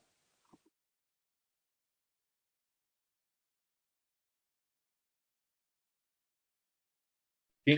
Entonces, para responder esa pregunta vamos a analizar el denominador. Sí. Entonces, el denominador se puede escribir así, ¿no es cierto? Este es el denominador. ¿Ya? Si le ponemos como la z griega y el gamma, le expandimos aquí y hacemos la resta, ¿no es cierto? Y bueno, ya hacemos la resta, ¿sí? Y sacamos el r relativo, ¿sí? Donde, ¿no es cierto? El vector r relativo es el vector r menos r de la carga al tiempo t, ¿sí? Es decir, es justo el numerador. Y entonces, ¿no es cierto? Este r relativo le ponemos acá y nos va a salir esto. ¿Ya? Y esto de aquí, ¿no es cierto? X cuadrado más Y cuadrado sobre R cuadrado es justamente el seno del ángulo teta. ¿Sí? Ya que, ¿no es cierto? Si ustedes recuerdan este Z, ¿no es cierto? Este es una posición R, ¿ya? Y este de aquí es, ¿no es cierto? Este es el ángulo teta, este es RZ, y esta componente de aquí arriba, ¿sí? Es la raíz de Rx cuadrado más Ry cuadrado. ¿Ya? Y entonces, ¿no? La raíz de Rx cuadrado sobre el módulo de R es el seno del ángulo teta. Entonces, este de aquí, ¿ya? Es el seno del ángulo teta. Sí, siendo la velocidad en z, ¿no? Entonces, este es el factor que tenemos. Si reemplazamos este factor acá, ¿ya? Y vemos que el numerador es R, podemos escribir el campo así, ¿sí? Y entonces esta es la ecuación usual del campo eléctrico, ¿no es cierto? Para una carga estática, ¿sí? Y este es donde R es la posición relativa entre la posición R y la carga, pero está multiplicada por esta. Entonces, ¿no? Vuelvo a preguntar, ¿tiene la misma intensidad del campo eléctrico para una esfera alrededor de la carga? Según esa ecuación, No, ¿perdón? no, dependería del ángulo teta. Depende del ángulo teta, ¿no es cierto? Entonces, cuando hacemos la gráfica, ¿no es cierto? Cuando hacemos la gráfica, estas gráficas, dice matemática, cuando hacemos la gráfica, ¿no es cierto? Si aquí digo, tengo una carga, sí, que se mueva con velocidad v en el eje z, y voy a calcularlo en un punto r que depende, que forma un ángulo teta con la velocidad, ¿ya? Y entonces en esa posición, ¿no es cierto? Voy a calcular el campo. Entonces, voy a coger los puntos en los cuales la intensidad del campo eléctrico es la misma, ¿sí? Y voy a ver qué figura se forma. Entonces, despejo R como función de teta, ¿no? Entonces, y obtengo estas curvas para diferentes betas, ¿no? Cuando la velocidad es muy baja con respecto a la velocidad de la luz, aquí se forma una esfera, básicamente, ¿sí? Pero, por ejemplo, cuando la velocidad es grande, estas son las zonas en donde la intensidad del campo eléctrico es el mismo. Entonces, fíjense, en la dirección de la carga, ¿sí? En la dirección que se mueve la carga, el campo es el mismo a la misma distancia independientemente de la velocidad. ¿Ya? Pero, ¿no es cierto?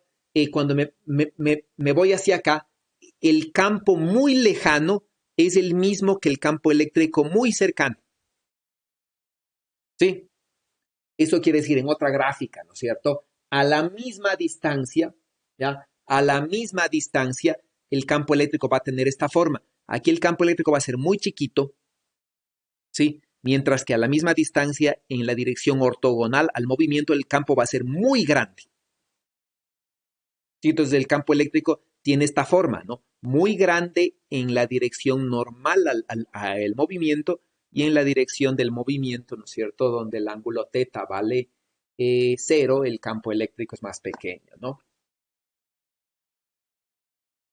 Sí, esa es la dependencia que tiene el campo eléctrico, ¿no?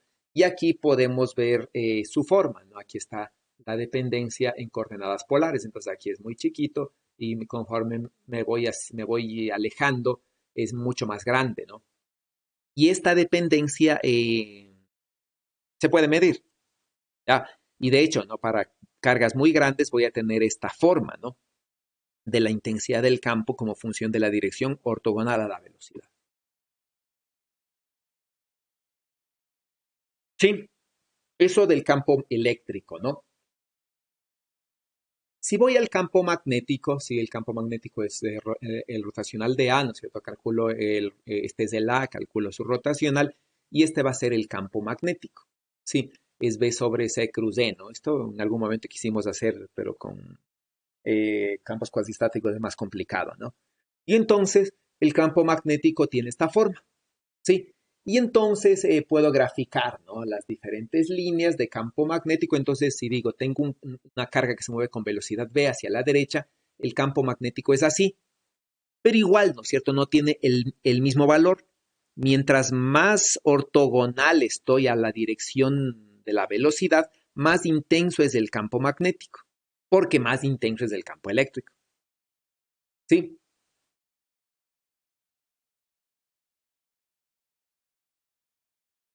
¿Ok? ¿Preguntas?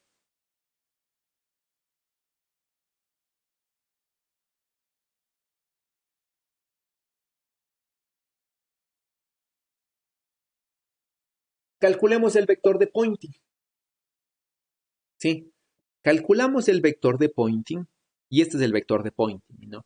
Entonces tiene una componente bueno, se puede escribir como E cruz B y puede escribir de muchas formas, ¿no? Una es esta, ¿ya? Más interesante sería en dirección radial y en dirección ortogonal a la parte radial. ¿Sí? Y entonces tenemos un vector de Poynting, ¿no es cierto?, que tiene esta forma, es decir, existe un vector de Poynting, ¿no? Ya ese no le grafiqué, pero simplemente sé que existe un vector de Poynting. La pregunta es, ¿el vector de Poynting genera radiación, es decir, genera energía que se va hasta el infinito? ¿Quién intuye la respuesta?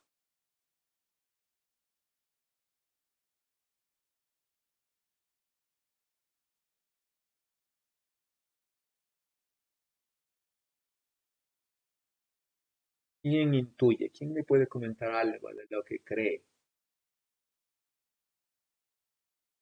Según tengo entendido, se genera radiación es cuando la carga es acelerada, pero si la carga mantiene una velocidad constante, entonces no debería haber radiación. Ya, ¿no es cierto? Es decir, la carga acelerada es la que radia, ¿no es cierto? Esta carga con velocidad constante no que debería generar radiación. ¿Ok?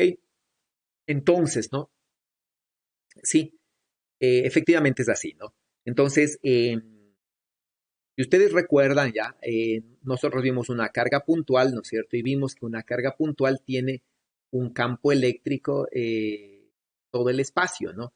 Y fundamentalmente calculamos nosotros la energía almacenada por una carga puntual en el campo eléctrico y la energía era infinita, ¿sí? Y a donde iba la carga le acompañaba su energía, ¿ya? Entonces nosotros, a pesar de que la energía es infinita, esta energía no sería extraíble, ¿no? Porque yo no puedo sacar energía del campo porque pertenece a la carga puntual.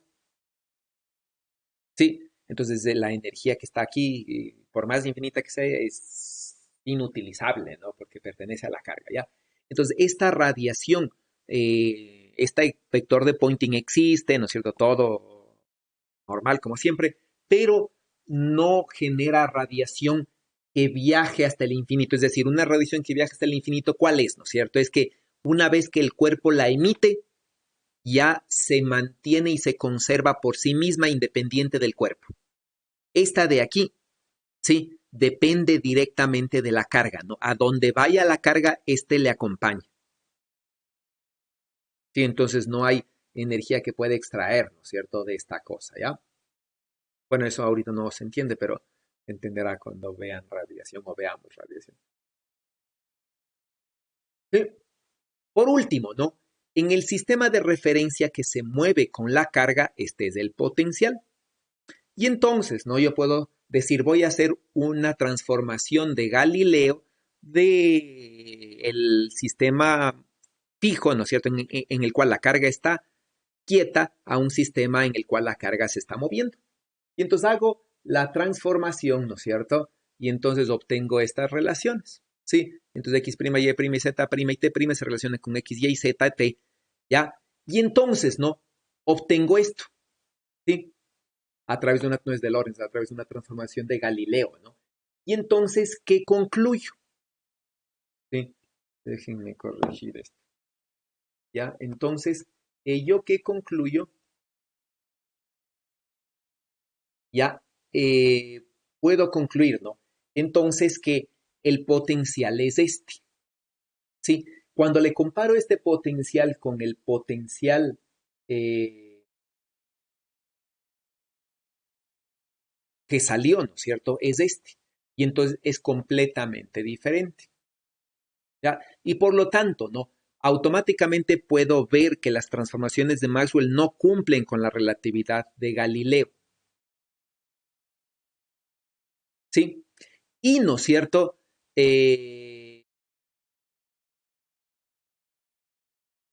sí, ni las transformaciones de Galileo sería aquí, no sé, no digo con Lorenzo ahí. Sí, pues no cumplen con las transformaciones, la relatividad de Galileo, ni las transformaciones, ¿no? Obviamente de Galileo también, ¿ya? Y si vamos a ver las transformaciones, sí, y si vamos, o si,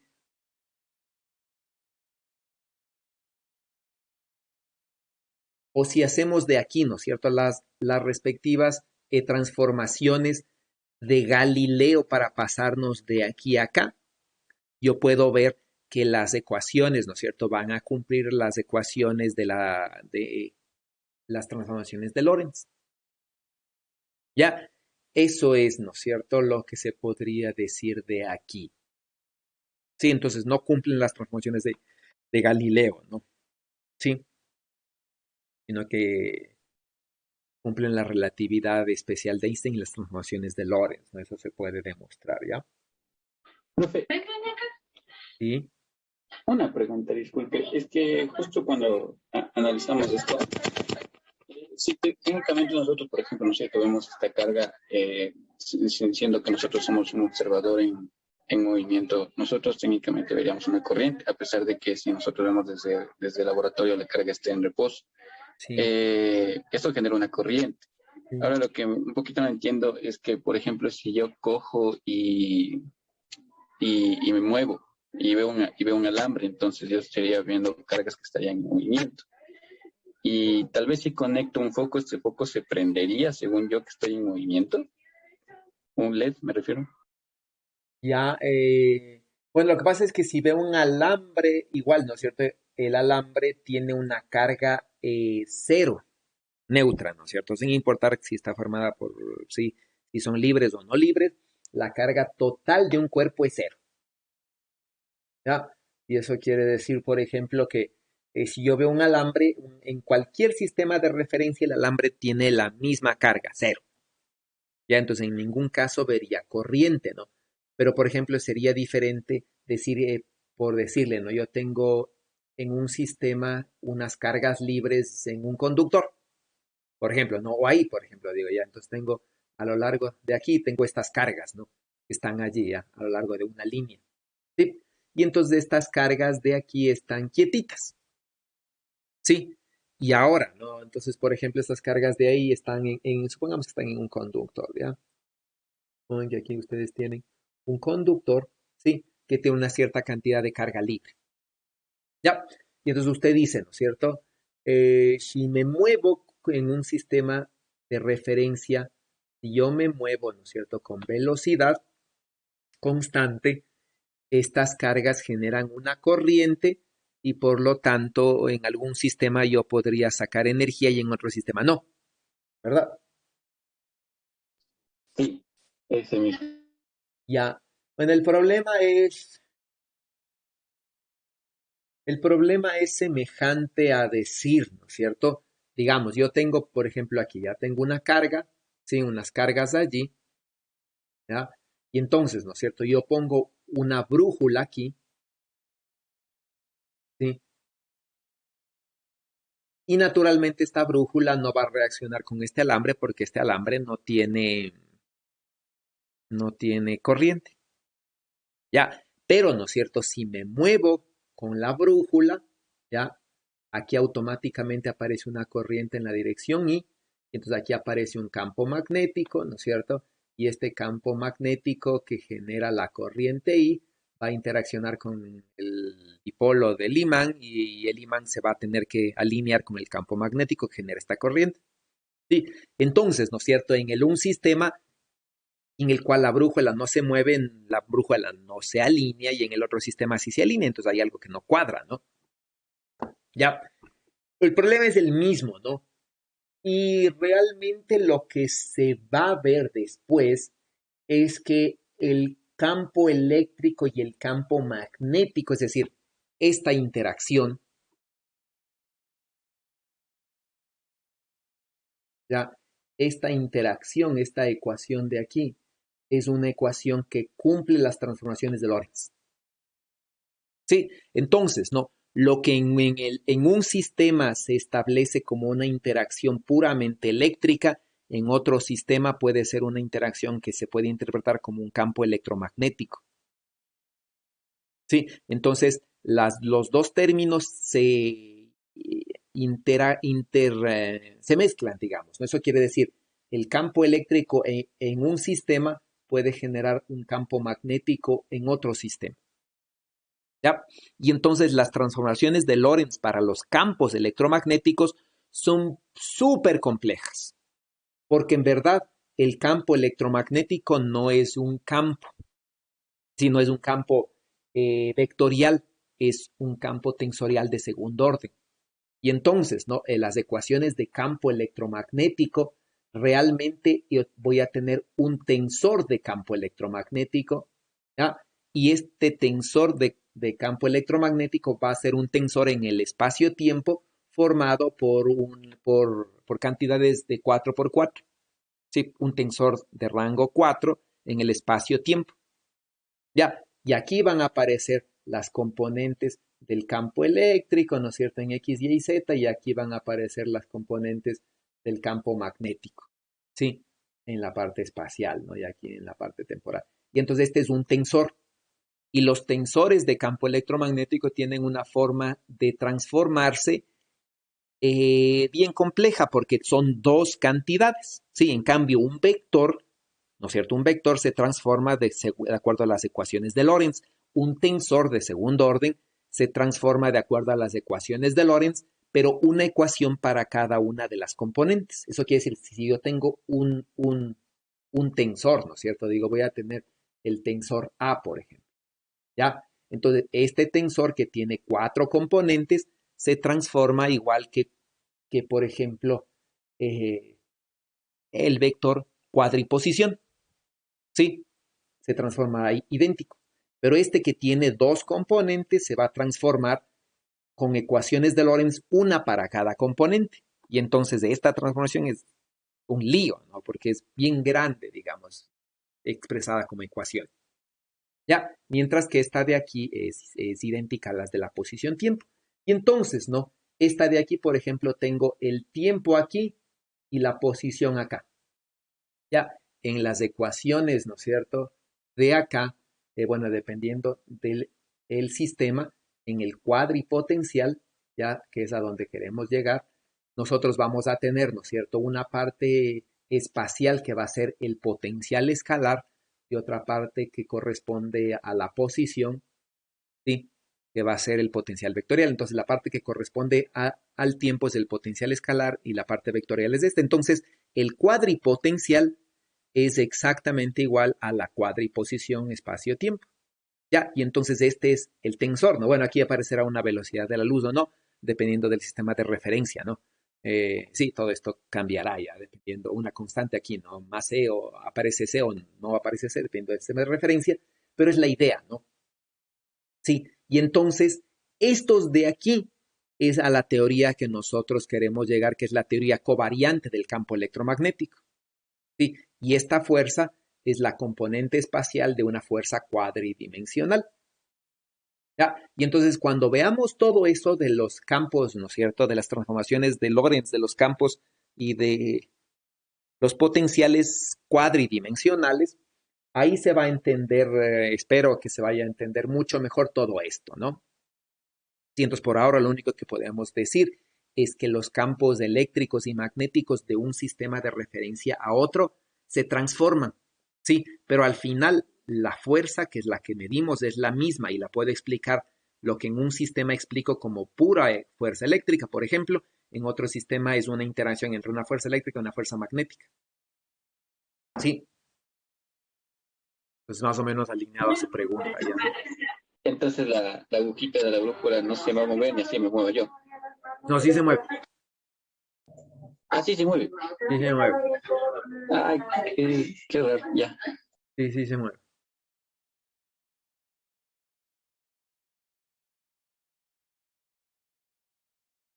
Bueno, eso, ¿no? No sé si tienen alguna otra pregunta. Ok. Sí, Yo tengo una pregunta, o sea, no sé ya. si podría explicar de nuevo por qué no se consideraría esa carga, o sea, la que está multiplicada por el gamma como una carga propia, así como en la masa. Esa parte no la Y ya, entendí. lo que pasa es que, bueno, eso se entiende. Este de aquí, espera, el hecho de que el campo, ¿no es cierto? Nosotros sacamos de aquí una cosa que aparentemente confirma los resultados electrostáticos, ¿no? El campo sigue siendo radial. Sí, tiene dirección radial, nada más que su intensidad varía con el ángulo. Sí, pero este caso es muy particular para una velocidad, para una carga que se mueve con velocidad constante. Cuando hagamos ya el caso más general, la carga que se mueve con cualquier velocidad, el campo ya no es constante. Sí, el campo ya no es radial. sino que el campo es radial desde la posición donde estaba la carga cuando se emitió el campo. ¿Sí? En cambio, aquí el campo, ¿no es cierto?, sale radial con la posición actual de la carga. ¿Sí? Pero ese efecto de que sea radial es pura casualidad. ¿Ya? Realmente, ¿no? Si tomo el campo tal cual es, voy a ver que esta cosa de aquí, este cambio en la magnitud como función de la dirección, se debe realmente a un retraso. Es decir, este cambio se debe realmente a esto, a este retraso. ¿Sí? Y entonces aquí vienen, vamos a ver los potenciales retardados. Ya, entonces, ¿no? El hecho de que aquí aparezca una carga multiplicada, ¿dónde estaba? De que aquí, ¿no es cierto? Aparezca, acá creo, no, acá no me gusta.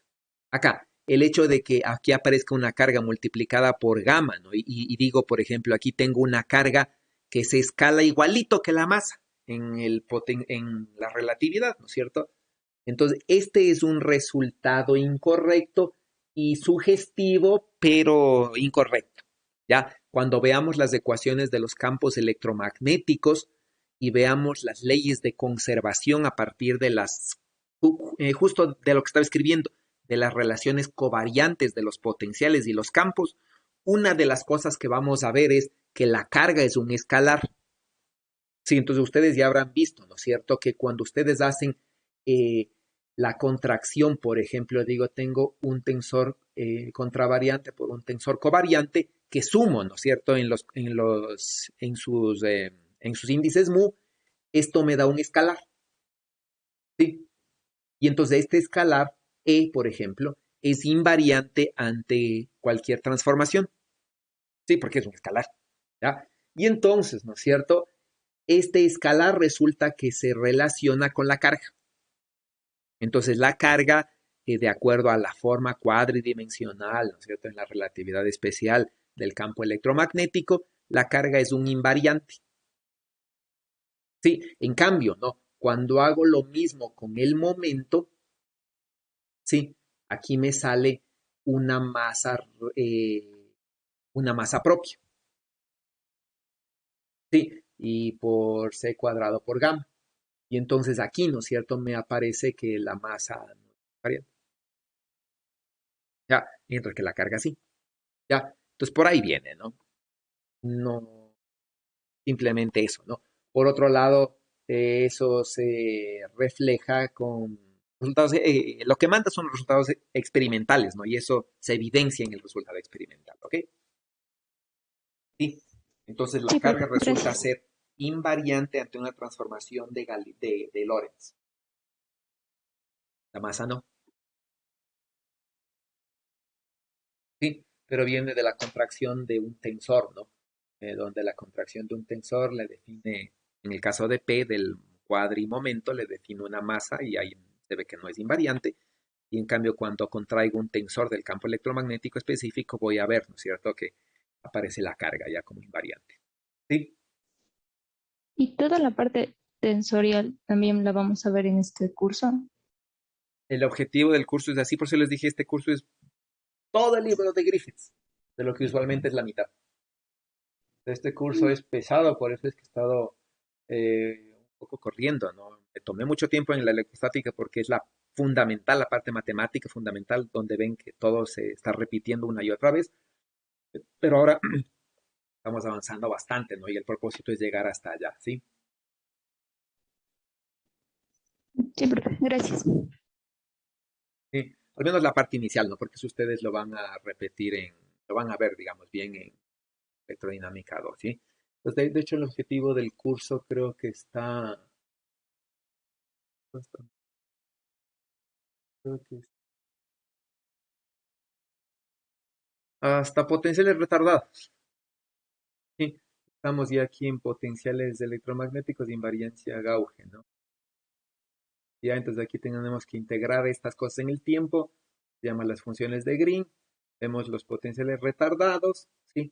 Y hasta ahí vamos a llegar, y ahí vamos a ver potenciales retardados y un poquito de radiación electromagnética, porque ustedes van a continuar en electrodinámica 2 desde la teoría de Laplace, digamos, del campo electrostático, ¿no es cierto?